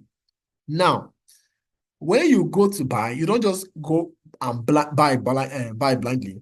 You want to look for other things, like I just explained. SMT divergence, you want to go to a smaller time frame to see if there's any break of structure or there's consolidation and there's a breakout of consolidation. Then further refine it, you want to now look for your entry models. If you can find them, or you want to look for market maker buy model, you want to look for protraction, you want to look for power of three, you want to add all these things to tell you that, okay, today there's a high probability that today will actually be bullish. Coming from the aspect where you've already predetermined the whole market direction that this is a bullish institutional order flow, but I'm looking for other confluences to add up to my bias that today I'm going to be buying. That's very good. Then now, the other ways you can also now refine it. There are times that, because if I play this candle, you'll discover that not all candles were bullish. Some candles were actually bearish, although market moved from this point to this point. For market to move from here to here, it created bearish candles, but not all candles were bearish. Some candles were bullish. You can see this candle here, this candle here. But majority of the candles were what? Bearish. So if every day you were selling, you will lose this day, lose on this day, lose on this day, but you will gain on these days. You will gain more on the bearish days. So you want to be selling when institutional flow is bearish and buying when institutional flow is bullish. So to continue, as a new trader, when you don't find those things there, let's say you go down to a lower time frame, you don't find those things, you want to sit on your hands and wait, because probably that day may be a bearish day, even when institutional flow is bullish. What I now want to, the icing on the cake is, even from the higher time frame, you can now tell when to sit on your hands. You can also tell when to sit on your hands. What are those days? Let's play it. You can see that this, okay, I said I will show you my trade. I think I took a trade this day. Where's the trading execution? Wait, this is not the, let's go to,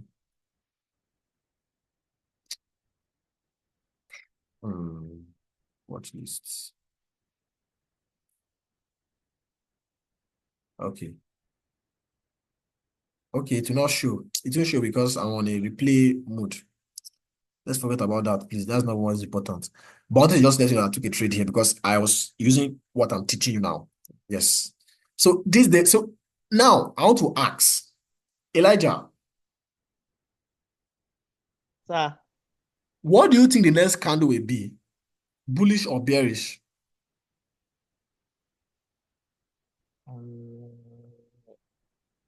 I think it's going to be bullish. Okay. Fortune, what do you think?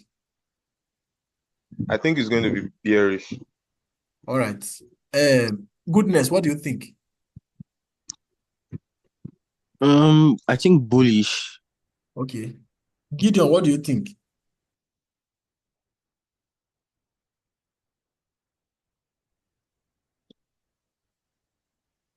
Is Gideon with us? Sorry, I was off, but Okay, is so it for the day? yes, the next candle. Don't worry about the day. Price is fractal. Okay. What do you think the next candle It's will be? Where will it expand towards? Bullish or bearish? expansion will be bearish. Okay, to Expansion go will be bearish. good. Now I want everybody to answer me so that it doesn't influence your decision. So Elijah said bullish, Fortune said bearish, Goodness said bullish, then Gideon said bearish. Abi? Hope I'm not wrong. Yes, sir. Okay. So now, Elijah, why did you say bullish?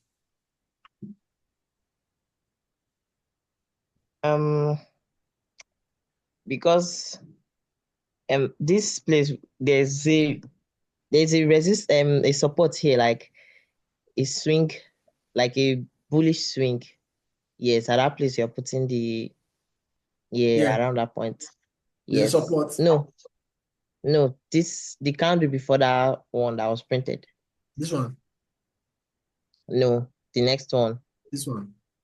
Yes, is lower than the other two. Okay, no, it's not. Oh, Jesus, what am I saying? Hope you are. No. No. Okay, your bias has changed. Yes, so it has changed. It has changed. It will be bearish. I explained the change. Yes, what I was saying is not there. But tell me what you thought you saw, please. Let me see if I can correct. What were you seeing? Okay, let me look for it. Okay, what I was saying is, You can write so on I the see this chart.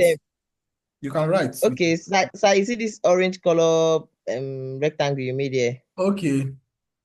Yes, that bullish swing there at the that you identified there. Yes. Yes, that was what I thought I was seeing here, but that's not it. Okay. Okay. You thought you were seeing that three candle pattern. Yes. Okay. Okay. I understand. I understand. That's Yeah, beautiful. That's beautiful. So, Fortune, why do you yes, say yes. bearish? There are multiple. I think there are multiple reasons. Okay. One being that there's I want to call it internal order block or something, but I expect that price should retract before actually Okay. like pushing up. And because of also like the PDRA, I think if you check on the lower time frame, you see smaller fair FVGs basically, and price will react from those before you actually pushes up. Okay. That's beautiful. I understand what you're saying. Uh, Goodness. Okay, I think because maybe um price wants to take out this internal range liquidity here Good. Good. before maybe coming down, then before taking the external range liquidity. I think it's similar to what Fortune also said. I'm so glad you understand that internal and external liquidity. Wow, that's good. Gideon. Yes, sir. So you said bullish now, Abi? I said bearish. Okay, bearish. Expansion. Okay. Bearish expansion, right? Yes, sir. Okay, so why? Why do you think so?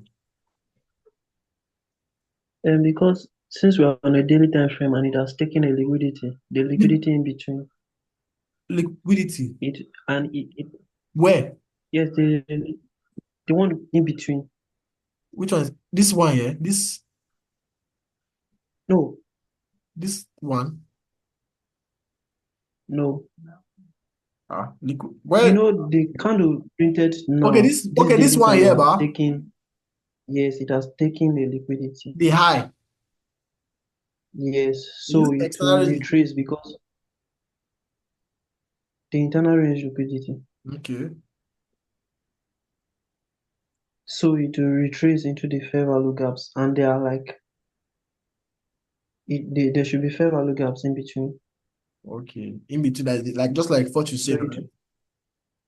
yes, it will retrace into before going up again. Okay. So the last person that will talk is Elijah. Because you say it was bullish, but now you're totally saying bearish. Why do you think bearish?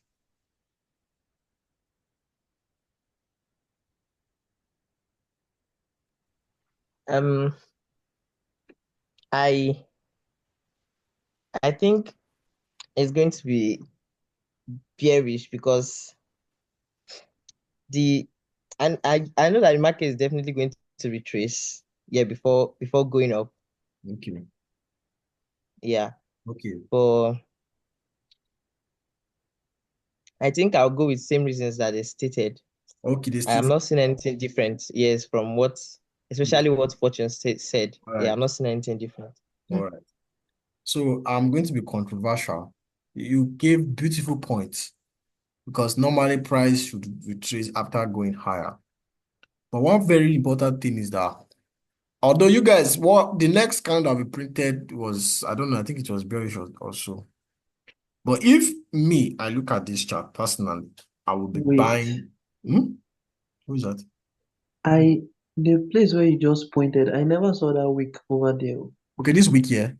Yes, I thought that's why I was saying it has taken. I was thinking the bullish candle Okay, might wait, just I be hope you enough. guys can see this very well. I wasn't seeing it at all. Can you see the screen very well now? Yes, Yes, I you can can see see it it. now. Okay, sorry for that, please. And next time I'll explain. I thought you guys were seeing the chart, but this is the chart. It hasn't taken liquidity. Yes. So do you still remain with your bias? Yes, I still remain with mine because I feel it's going to take out this liquidity This before one. probably coming down. Yes. Okay. So you are bullish, right? Yes, bullish. So who is bearish now? Fortune, Elijah, and Gideon. All right. So now, looking at this, if I should look at this chart, if I want to take any trade, I'll be buying on this day.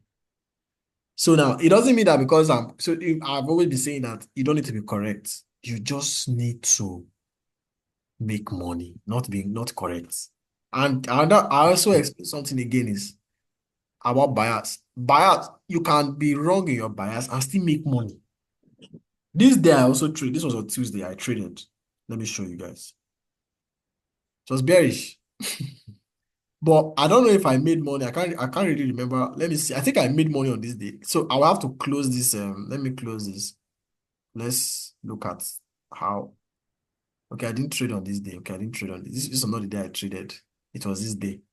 Good. This is a beautiful day. I don't want to give you guys overload. Let me see. Let me just go back and explain what I intend to explain. Where is this thing? This is where we were. Okay, good. Now, if you are to approach this day, you want to be buying this day.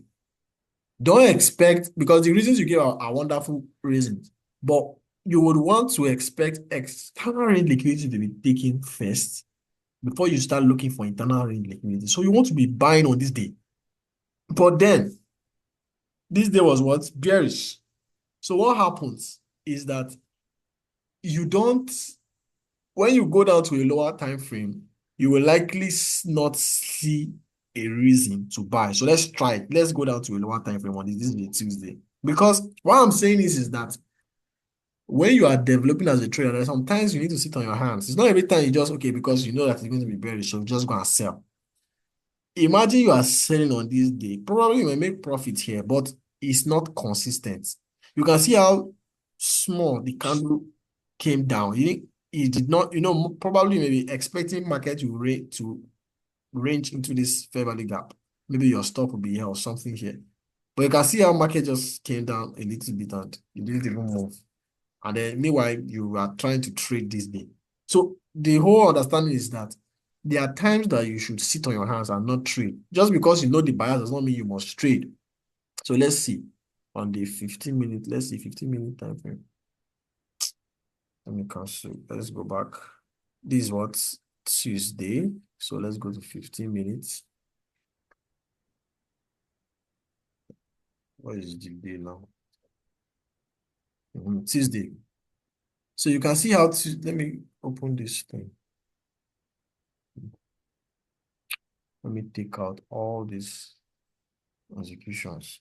I didn't trade on this day because I didn't see anything here. Now, you can see our price. You see? Now, it doesn't mean that because of what I'm saying, you should not trade. You as a trader, I am seeing multiple entries, yes, this day.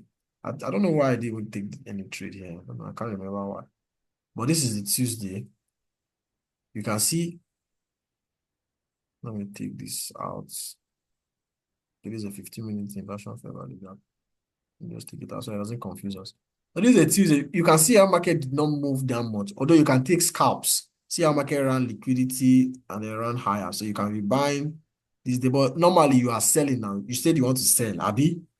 So you can see how market is protracted against the 30 move. Look at the opportunity it gave you. Small. See how market just came down and then took this low. So this is not much. Do you get? I don't know if you understand. Except you are scalping and it's not something you don't want to be taking this type of trades. Even if you get profitable, you want to be in that high profitable trades. Like you just shoot one and you get. So let's say you wait for New York to, you can see market did not really expand that much. See this small move. Not to compare it with this day, you can see how bullish it was. This was the day I took a trade on Monday. I think I can show it to you now. Where's the execution? Why is it not showing? Take a trade this day. Probably maybe another pair because most times I usually use different pairs. I took a trade this day, I can remember. Anyway, it's not showing here. But you can see this move. You can see this move. Okay, here too, not that much, but you can see this move. You want to be in this type of moves, especially if you are day trading. But if you are scalping, fine, you can take this trade. That's just the whole thing I'm trying to explain. So let's just go back quickly and continue what I'm talking about. Settings and then take classifications.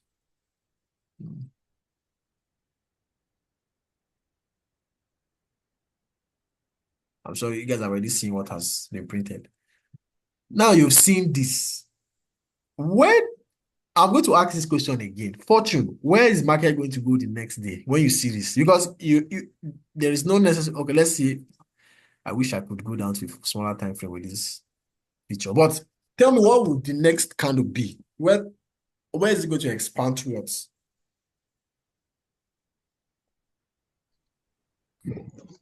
The next candle is supposed to take out, like you said, that external range liquidity.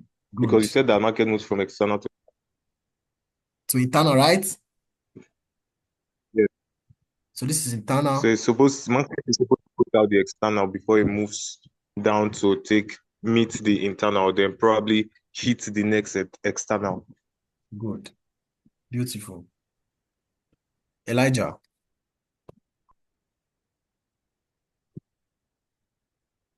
Yes, sir. what do you think So will I happen? actually expect it to take this liquidity, Which the one? one where that line, This, I okay, point, this yes, buy side liquidity. that one. So it should go Yes, higher, sir. right? Yes, sir. Yes, sir. Goodness, what about you? Okay, I think first the it will be bullish, then to take support at that fair value gap, then take Okay. this, maybe probably go higher, maybe take this internal range liquidity heading for the external range liquidity. Okay. See, don't even worry about what will happen in the future. The future. Like, what do you think the next candle will be? That's what you're worried about. What's the next candle? Bullish. Bullish. It will be bullish. Okay, very good. Gideon, Yes, sir. what do you think? I support. Okay, so the reason why everybody is saying the reason why everybody is saying it's going to be bullish is because of the liquidity above the market, right? The All right. liquidity. Okay, good. Nobody have any other. Do anybody have any other reason why they are saying it's going to be bullish? Maybe any other reason. Please, while you're thinking, I need to use the toilet. Let me. Where's my? If you have any reason, please.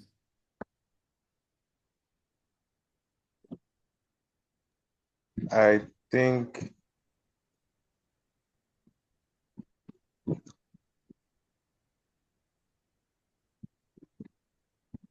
What if the market tries to create a bullish order block there before taking that liquidity? It means the next printout will now be bearish again. mustn't necessarily be bearish now. It may still be bullish. The market is unpredictable, sha. But it I'm telling probably you, like, higher especially for the probability that next candle. yeah. Like, I don't know, maybe this fair value gap, maybe it will be like, why if it be like a form of a support. So once you take that from that support, it's going up. If you want to consider that support, the market is technically already in that fair value gap. So it will just support it to go up. That means you are predicting bullish by what you said. Yes, bullish. Yes. That means you are predicting bullish. That means it's already going to take that liquidity immediately. What I'm Yes, saying is, taking that. what if it delays a bit before taking that liquidity? Because definitely it's gonna take that liquidity, like definitely. But what if it delays a bit? Which You one leave be the market definitely? Now now. you get the market. You're not really. See, You don't get the market if you don't say definitely. All right, yes, all right. now. These guys. Okay, that's fine. But it's something that Goodness said, and I love so much. I just hope. But I'll correct Elijah. Elijah, this fair value gap, there's nothing here already because fair value gap is formed by 3 candles.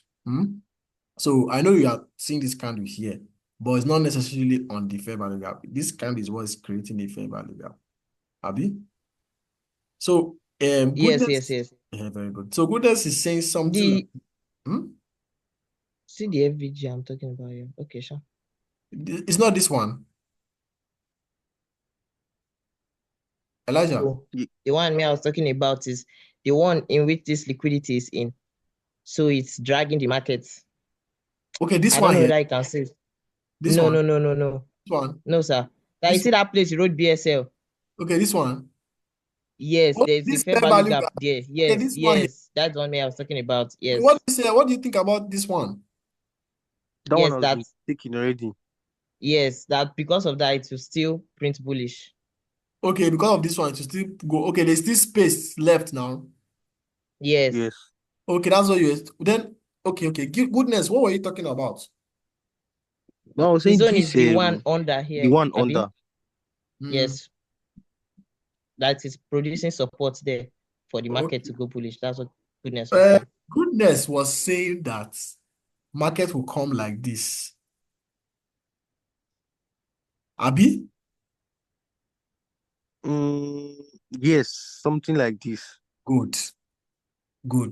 So what I was trying to say was that at this point, this candle is not finding support in this fair value gap. Oh.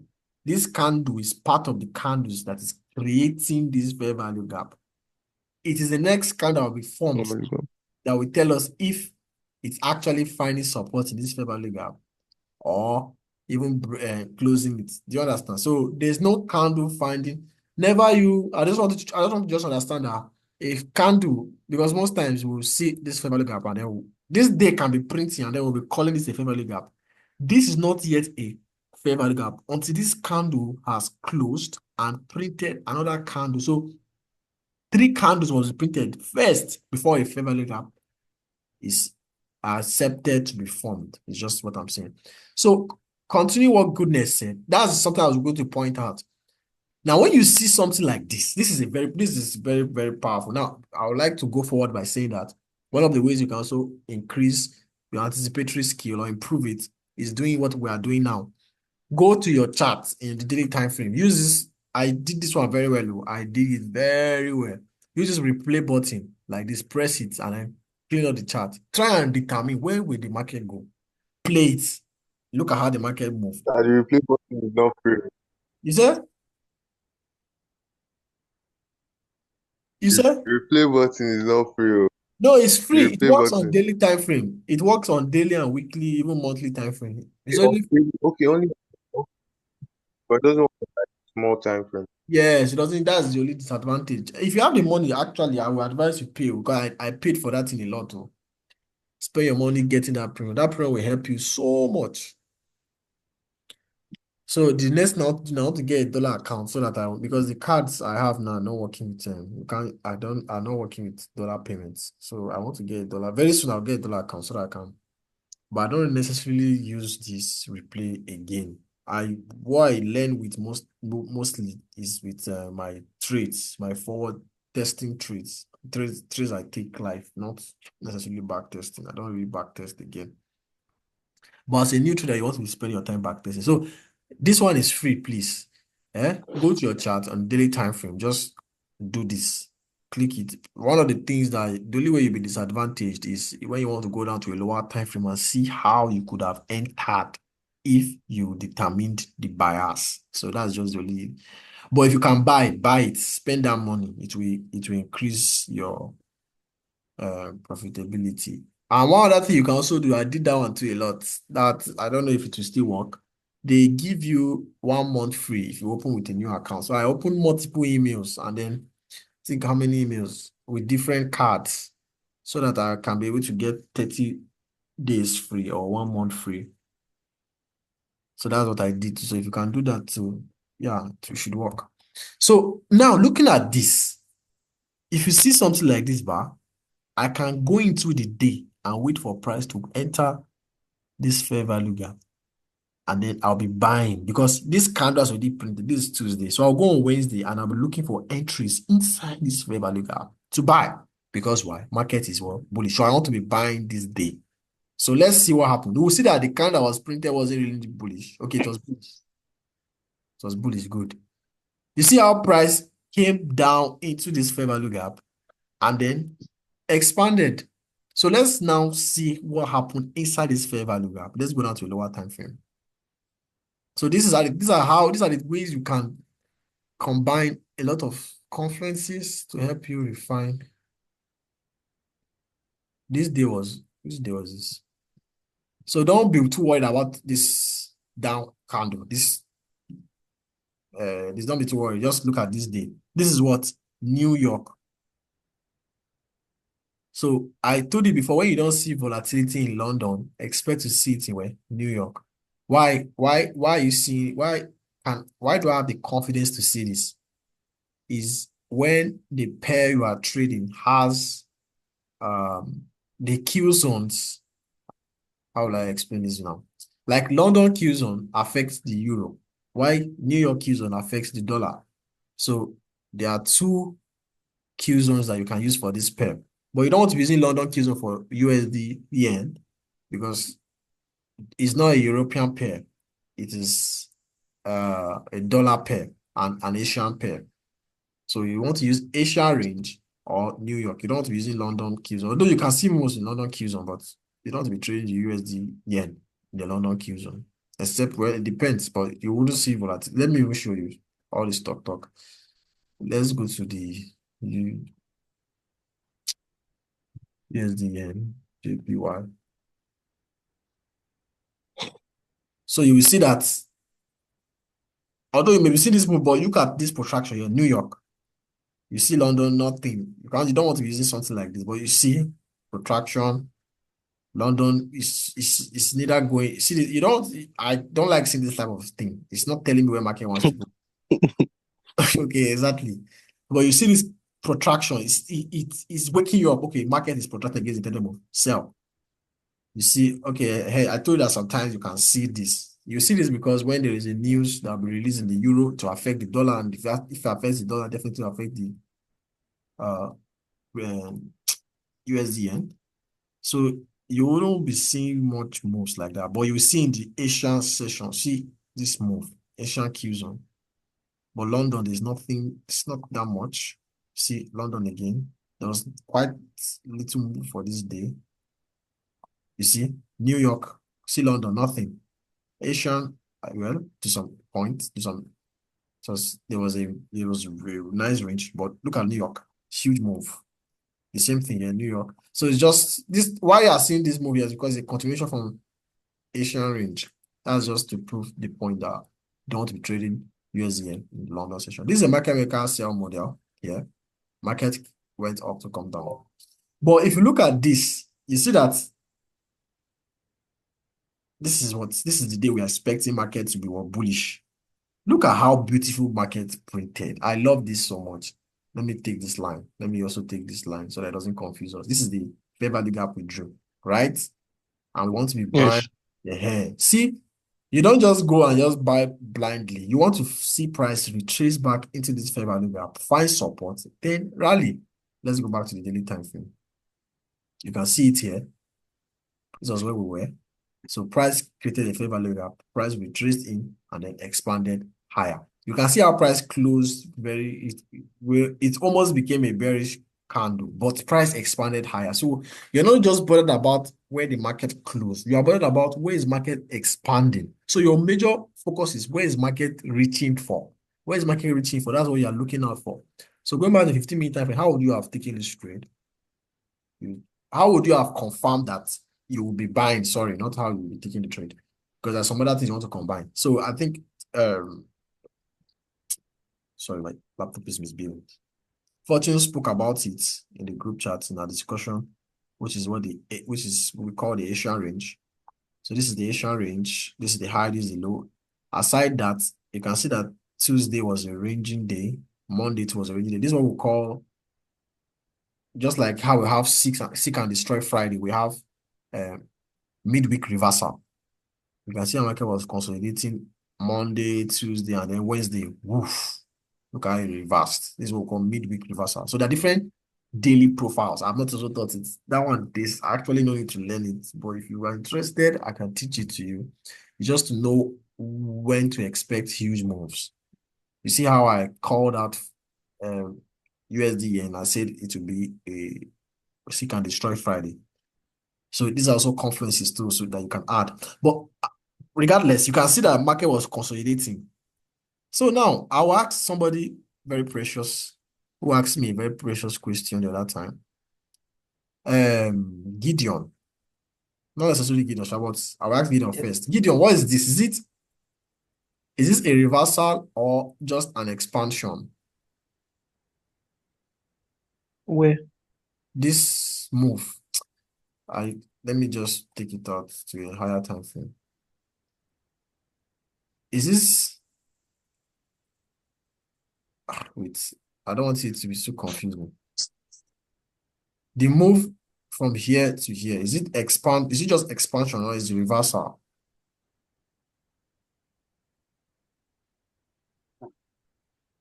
The move from the Let me there. ask. So can you hear me? Yeah, I can hear you. Is this expansion or reversal? Okay.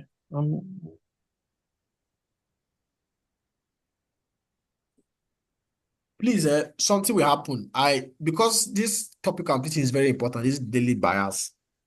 If we log out, we'll log back in. What do I want to do? I want us to determine what the next day, which is Monday, will be for euro, gold, USDN, and then British pound. I hope, do we support that? Yes, sir. No problem, sir. All right, so let's just finish. So Gideon, what is Yes, sir. this move? Is it a reversal or an expansion? It's an expansion. Okay. I'm asking this question because of fortune. Elijah, is this expansion or reversal?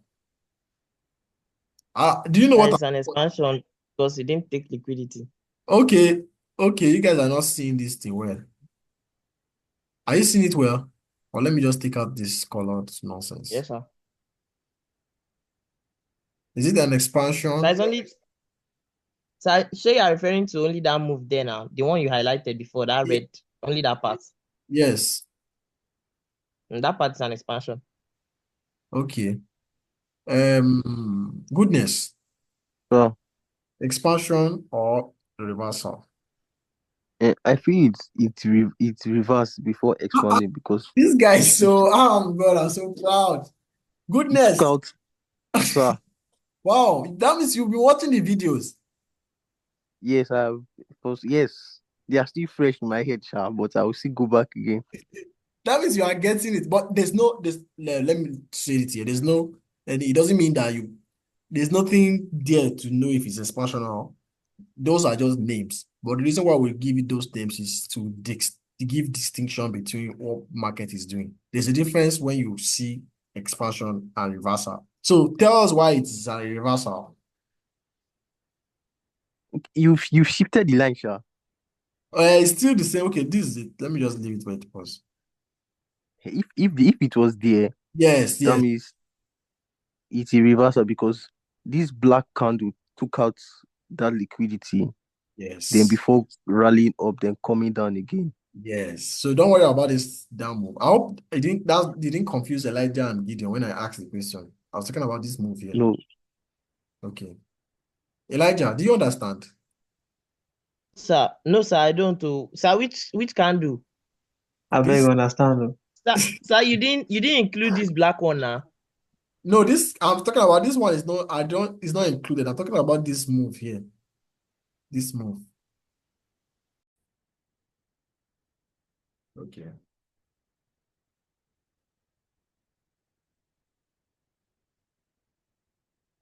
Ah.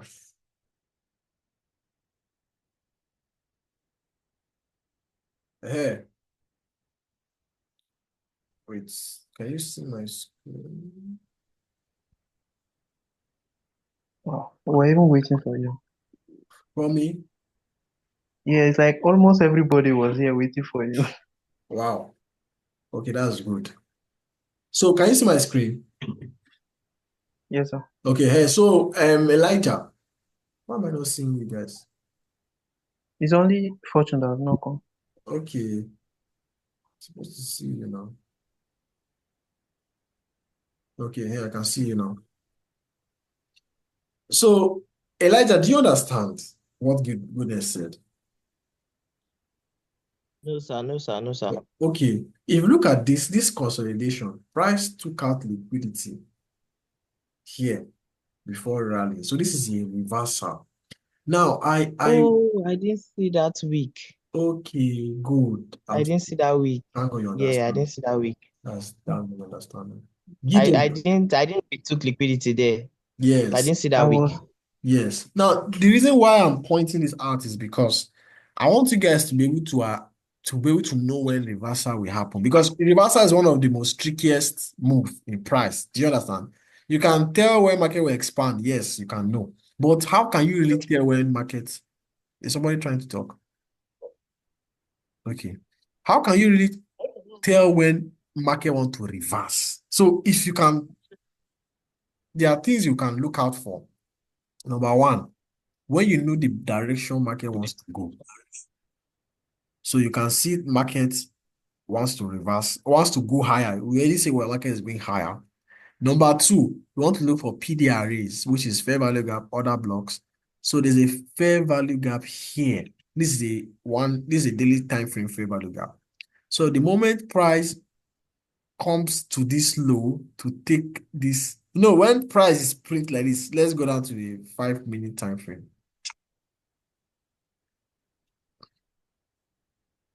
I don't know why light is bad today.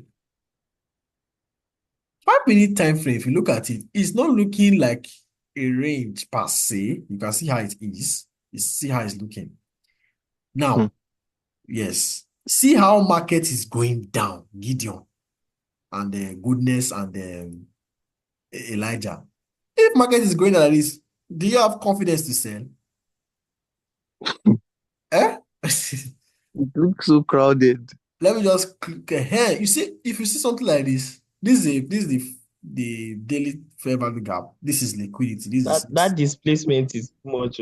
Is much. So you will be scared. Did I even take a trade this day? Let me see if I actually took any trade.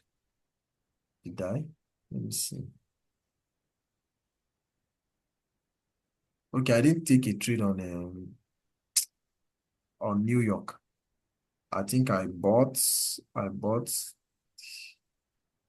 I knew the day would be bullish, but I didn't see liquidity much because I am a scalper. I don't like trading the European pairs New York time. If you notice, whenever I send a trade in the afternoon, you don't usually see me send Euro US. I don't like trading this period because Euro is a European pair. The only reason why it moves much in the New York is because of the dollar. And it's just my own preference. So you can be someone that loves the New York, yeah, it's fine. But I like the London because I wake up very early, my mind is sharp, and I've slept a lot, so I am good to go. You can see that they created that. Let me take out this nonsense again. Where is it? Execution. See, I created that. It took out a range. If you go to dollar index, you see that there's divergence here. Let's see it. I think that was one of the reasons why I took this trade. Let's see the divergence. New power. Is there any divergence? Okay, there wasn't any significant divergence. Probably it was finding support in a fair value gap or something. That's why maybe take this low. But you can see this market shifts. That was why I took my trade. But that's that. You can see this move here. You'll be afraid. Why is this person not here? Okay, Fortune is here. Thank God. He's here. If Fortune, we're saying something. The reason why I asked that question was majorly because of you. I think we're talking about accumulation, manipulation, distribution. So another way to classify reversal is manipulation. This is what we call manipulation. If you see this move, Fortune,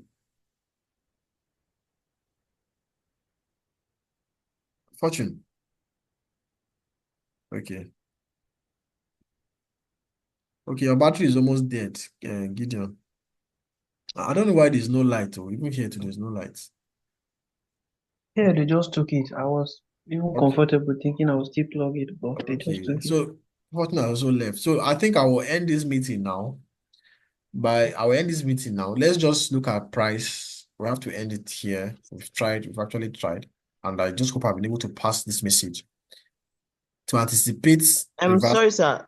Sir, Yes. there's something I wanted to ask. Okay.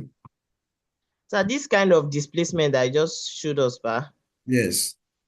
can we consider it as market makers trying to manipulate the markets? Yes. That's what I'm driving at. This is manipulation. Oh. Yes. Because if you see, if let's say you are buying here and your stop loss is here, or even if your stop loss is here, this line here, and you see this move, you want to come out because you are scared. So it wants to make people scared or go the other way. And you that if you are a greedy trader, when you just see market movement, boom, you want to enter and be making money. You say, okay, market is going down, let's start selling. Let's They start selling. Yes, Yes. they trap you. So that's what they just do. So the reason why I'm always saying reversal expansion is so that I can teach you how to anticipate it. So that when you see it, because that's what the market maker, that's what the smart money is all about. If you can't be able to identify manipulation, then you're not really trading the smart money concept. That's just like the bedrock. You have to be able to see liquidity and be able to utilize it to make profits. You have to think like the market makers. So if you see this range forming, and there's a PDRA here, and you know that the market is bullish. When you see this move, you can trust the market wants to buy. So you can see many of you will say, how can I enter with this entry? Very easy. There's a way you can enter. I've taught you guys different entry mode, and I'm seeing one here. And the best you can use is what we call the inversion fair value gap entry model. What is the inversion fair value gap? When price breaks through, if this is what a fair value gap, you can see that this is a fair value gap. This from this low to this, let me expand it. It is not a fair value gap. Price did not respect it. So once price breaks through, it's supposed to be a bearish fair value gap. So once price breaks through it, we expect price to find support. And you can see how price is finding support to rally. So I love using the inversion fair value Excuse me. gap. It's Yes. called this particular type of fair value gap is called inversion fair value gap. Yes. That is when the price does not respect the fair value gap. Yes. Once it breaks through it, if it comes back to it, it will find support. Let me show you another example here. If you watch, I think I've released a video on it though. So just take your time when you are free enough, when you watch the videos. See this fair value gap here. Can you see it? Yes. Yes, you can see how price broke through it here and then returned back to it and use it as resistance. Here, it could have served as support, but price broke through it, did not respect it, did not use it as support. As it broke through it, look at how price retraced back and use it as resistance. So you can watch the video, you learn more about it. So let's go back. You understand, right? Yes. Very good. And that thing again, I love using inversion fair value gaps in lower time frame, and I usually don't use other blocks. But here is another block. You can use it as well. It depends on you. You don't have to use what I'm using or what anybody is using or what ICT is using. Which one do you see most? What is this? Another block, the last down close candle before an up move. And this other block has a confluence. What is it? It has taken liquidity. Like I told you before, you want to see the other block take liquidity and you want to see a full range candle. Although we can't see a fair value gap here, but this candle has taken liquidity and price is reacting from a higher time frame fair value gap.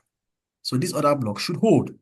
So you can see how price held. Another way you can enter is what? A breaker block. You can see this candle here is a breaker block. Or you can even use what we call shift in market structure. Market took out this low, broke structure to the upside, fair value gap, price rallied. What do you see here again? This is what another other block. I hope I'm not too fast, please. This is another other block here. This is what we call a proportion block. Another block after another block is what we call proportion block. So you can be entering here, rally. Okay, you missed it. What do you see? Fair value gap. What happened? And price is what taking liquidity. Okay, let me take this off. Oh, let's go back. That's the issue with all this network. At least this one will slow me down. So you can see that this same pattern here is happening here, and then boom, see how price rallied to take what? Buy side liquidity. Even if you don't want to use that, you can use this breaker block. This is another breaker block.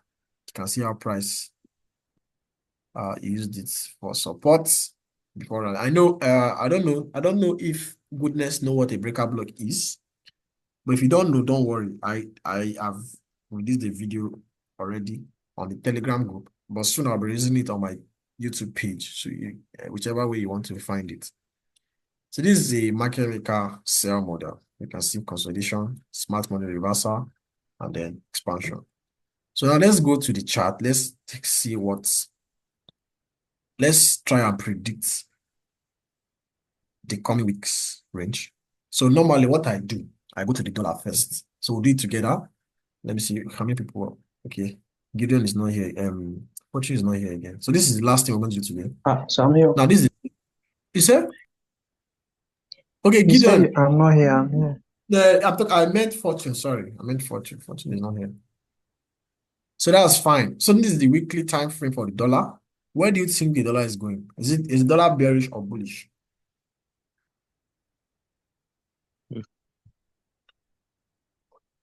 So who thinks The dollar? dollar is bearish. Okay. Elijah, is it bearish or bullish? Okay, I said bearish. Seems my mic was muted. Okay. And so I'm sure Gideon too. What do you think, Gideon? It's bearish. I already said. Even me, Sorry, my I said mic was Gideon. muted. Goodness, I'm getting tired. That's why. I think maybe I'm not pretty sure, but let me just say bearish. Okay. I know why you say you're not pretty sure. Let me know as you. Why do you think? Why are you not sure? Because this one has been breaking lower lows, and then before it started breaking that lower lows, it took support at that fair value gap. So I just feel maybe it will still go down again. Okay, to go down, bar. Yes. Why did it take support? It took support in a fair value gap. Yeah, before it started breaking lower lows, Yes. took support at that place. You wrote weekly inverted fair value gap. Yes, it's resistance. We call it resistance. Resistance, then it started coming down. Yes. So I still feel maybe it will still go down. Okay, good. So let me just teach you guys how I analyze my chart. Normally, I go to monthly time frame, but at this point, there's no need to go to monthly time frame. Monthly is already looking bearish. Remember that time market was here. I asked you, Abi, was it?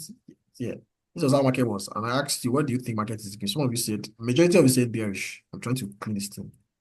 This was how market was, and then August was already printing, and I asked you, where's market going? You said bearish. Let me just take it out. So at this point, does it still look bearish? Yes. Yes. Yes, because we have this low. We also have this fair value gap here. So market is reaching bearish. So there's no need to go to the monthly.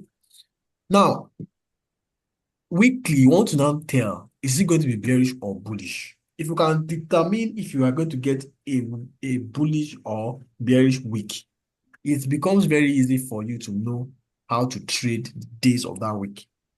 Because why? Monday can print a protraction.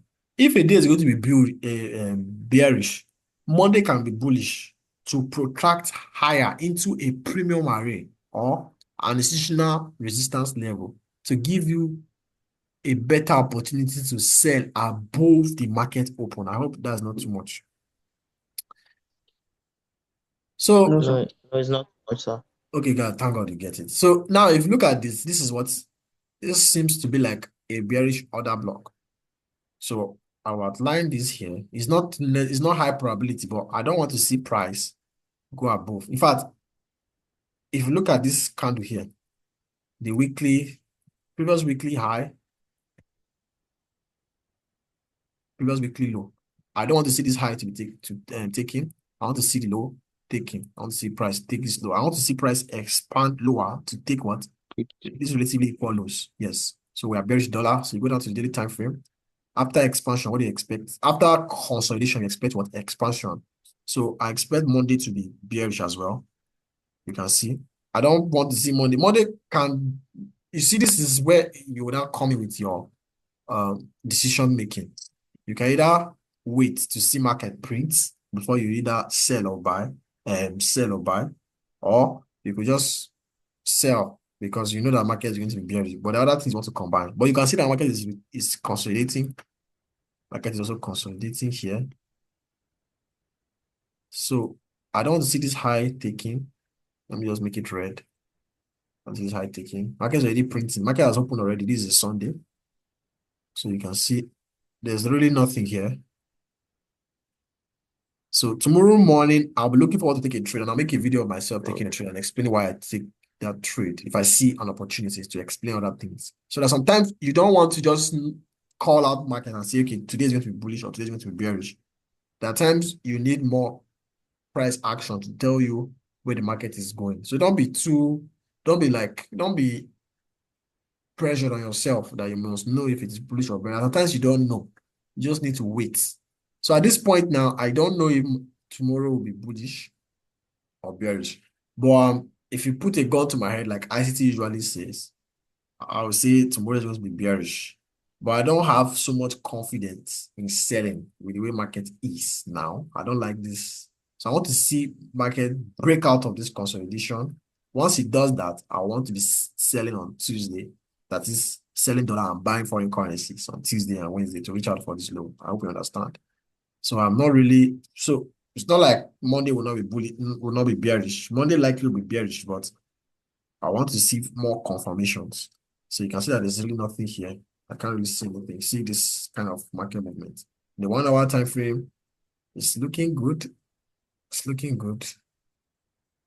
So if market gets to this order block here, this bearish order block, or rather this fair value gap, I'll be selling here from this point here. Market gets here. I likely want to be selling because you can see that it has created short-term high. So I wanted to grab liquidity and run for this low. You can see market is bearish. So another funny thing that can happen is market can take this low and then reverse to take these highs. So it might be forming the market maker buy model. So this is what I'm thinking will happen. Let me just draw it out. May just come like this and then take this high. So this might play out. So that's why I want to see Monday print out first. Now, the reason why I'm talking too much is because you guys are here and I want you guys to learn. So I'm just trying to tell you everything I'm thinking in my head. So let's go to dollar and Euro USD. Wow, I'm tired.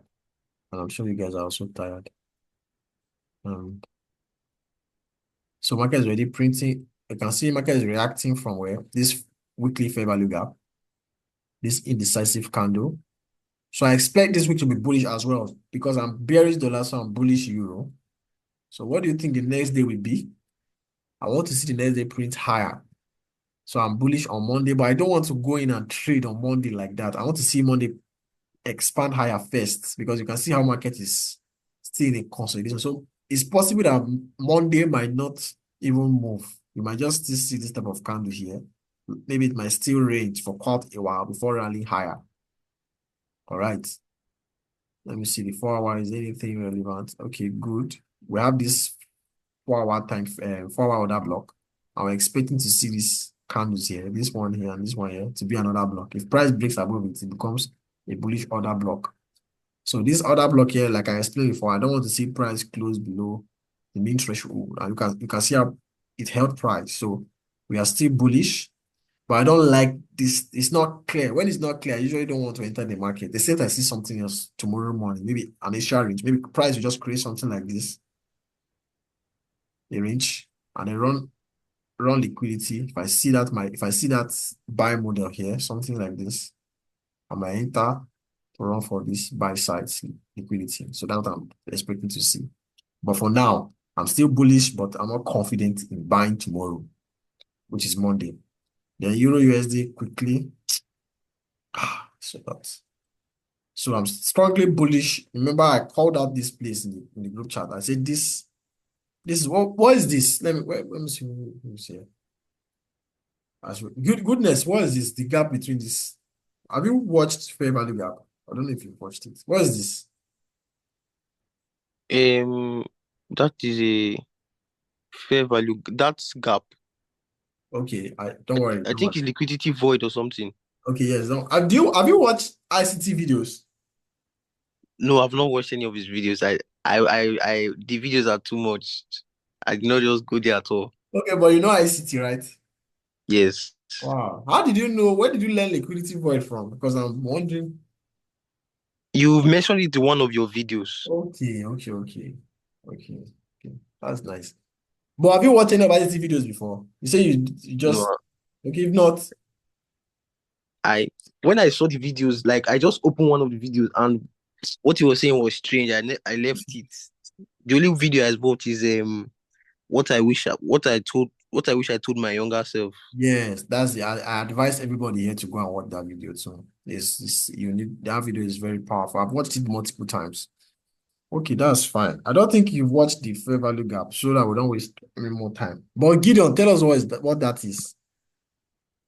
This thing here. Price gap. The price gap. Elijah, Where? this. Let me draw Okay. it out. Elijah. Okay, Elijah. Sir, What is this? sir, I'll call that liquidity void. Okay, you've not watched the video too. Gideon, you watched the video. I expected you to know what this is now. Okay. Have I not released it? I've released it now. Fair value gaps. So this is what we call price imbalance. This place here is price imbalance. And then this is That's what true. Sir, you have actually released the video. I just remembered. That's true. okay. That's true. So this price, don't worry, it just takes time. Keep watching. And it's not necessarily the names, it's just that they have different roles, different functions, different ways you can use them. They have different stories to tell. That's why we just give them different names. Not like maybe you should know the name, not necessarily. We're not in Yeah. school. It seems you just mentioned it in one of the videos, something like that. I You even might thought not it. have heard. Don't worry, I thought, okay, I think, okay, sorry. The video I just released today explained, I'm very, very sorry. I don't think you guys have watched, you've not watched it, yes. Yeah, that's Video, why I say you just mentioned it somewhere. yes, I've mentioned it somewhere, yes. But Yes, you mentioned it. I've, the video I released I've shown us before. yes, the video I released today, That's mentioned explain how it. you can find, identify it, and how you can use them, different from the fair value gap. So if you watch it, you will see how you can use this price imbalance. So we have three types. We have price gaps, price imbalance, and fair value gaps. They are all called market inefficiencies. You can also call them liquidity void. Okay, so this was where I called out. I said price is reaching out for this point. You can see how price reached it and even closed it. Then I moved these lines to this point here. This is a fair value gap. Price is reaching out for this point here. So this is my drawn liquidity in British pound. After reaching here, I expect it to go to this high. So that's how you keep moving it small, small. You don't just come and put one line here and say market wants to get to this line. No, you look for liquidities. Where's liquidity? Fair value gap, highs and lows, liquidity void, or price imbalances, price gaps. You outline it in your chart like that, and you keep watching how price keep gravitating towards that area. So we are still. So if you look at this now, this is also very important. Like we said before, external to internal. So even British pounds might retrace this week. Are you seeing it? So my gets, I'm even, if you look at it, I'm actually thinking British pound might retrace this week. Either Monday we print lower, and then Tuesday will form the low of the week. Then Wednesday and Thursday will go higher. So you can see why I'm indifferent with dollar. I want to see Monday first. Normally, I'd have just told you that, okay, Monday is bearish. But if you look at it, it's not really, Monday can be bearish tomorrow. We don't know. But I want to see Monday print first. So once it does that, I will know where we are in the British pound. So this is the daily time of British pound. You can see how it's consolidating. This is the weekly fair value gap. So I don't really like the way it is looking there. As it at this point, I'm not confident to buy yet.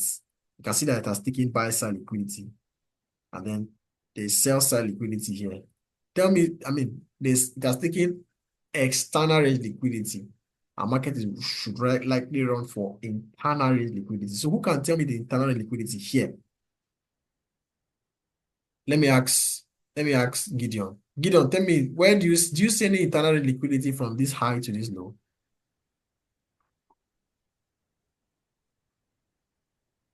It's the long week, the This one, below. Yes. Yes, sir. what is it called? What do you call this week? What type of liquidity? You know, we have three types of internal liquidity. We have fair value gaps, short-term highs and lows, and then other blocks. Other block. Where's the other block? This other block here. No, don't. Where is the internal rate liquidity that you can see? Okay, forget about other block. Do you see any fair value gap or short-term low? I can't see any fair value gap. Okay. What about short-term lows? Short-term lows is the one close to the bearish candle. This one? Or wait, this is a daily time frame. The ones at the top there. No, where? Why do you say this is a daily time frame? Because we are expanding it like and from the range where you were drawing it. Okay. Oh, but I just wanted to know that everything is fractal, even in a 1 minute time frame, it's the same thing. The bullish candle before the distance bearish candle. The bullish candle before the bearish candle. This one. Yes. Okay. Goodness. Do you see any short-term low? So this week here, sorry, This one. this week, This one. yes, that week. I wasn't no. This one. Up close to that one where the figure one is, yes. Okay, this week. No, there's a week down on this. This one. No, close to that. Yes. Okay. So this is a short-term low. This is what we call internal range liquidity. This too is also internal range liquidity. This too is also internal range liquidity. And we have this fair value gap. So I don't expect price to come back here. So if we draw your fib from here to here, premium discount. So I expect price to return probably here, not. That's what I would have done. Okay, good. So we want to see price return to this range, and maybe find support in this order block. This other block is at discount. So let's see what will happen. I love that we actually analyze the chart together. So we're going to be watching it together for the rest of this week and see what happens. So probably Monday's already printing. This is Monday candle. So it might print to go higher to take liquidity and keep on going higher.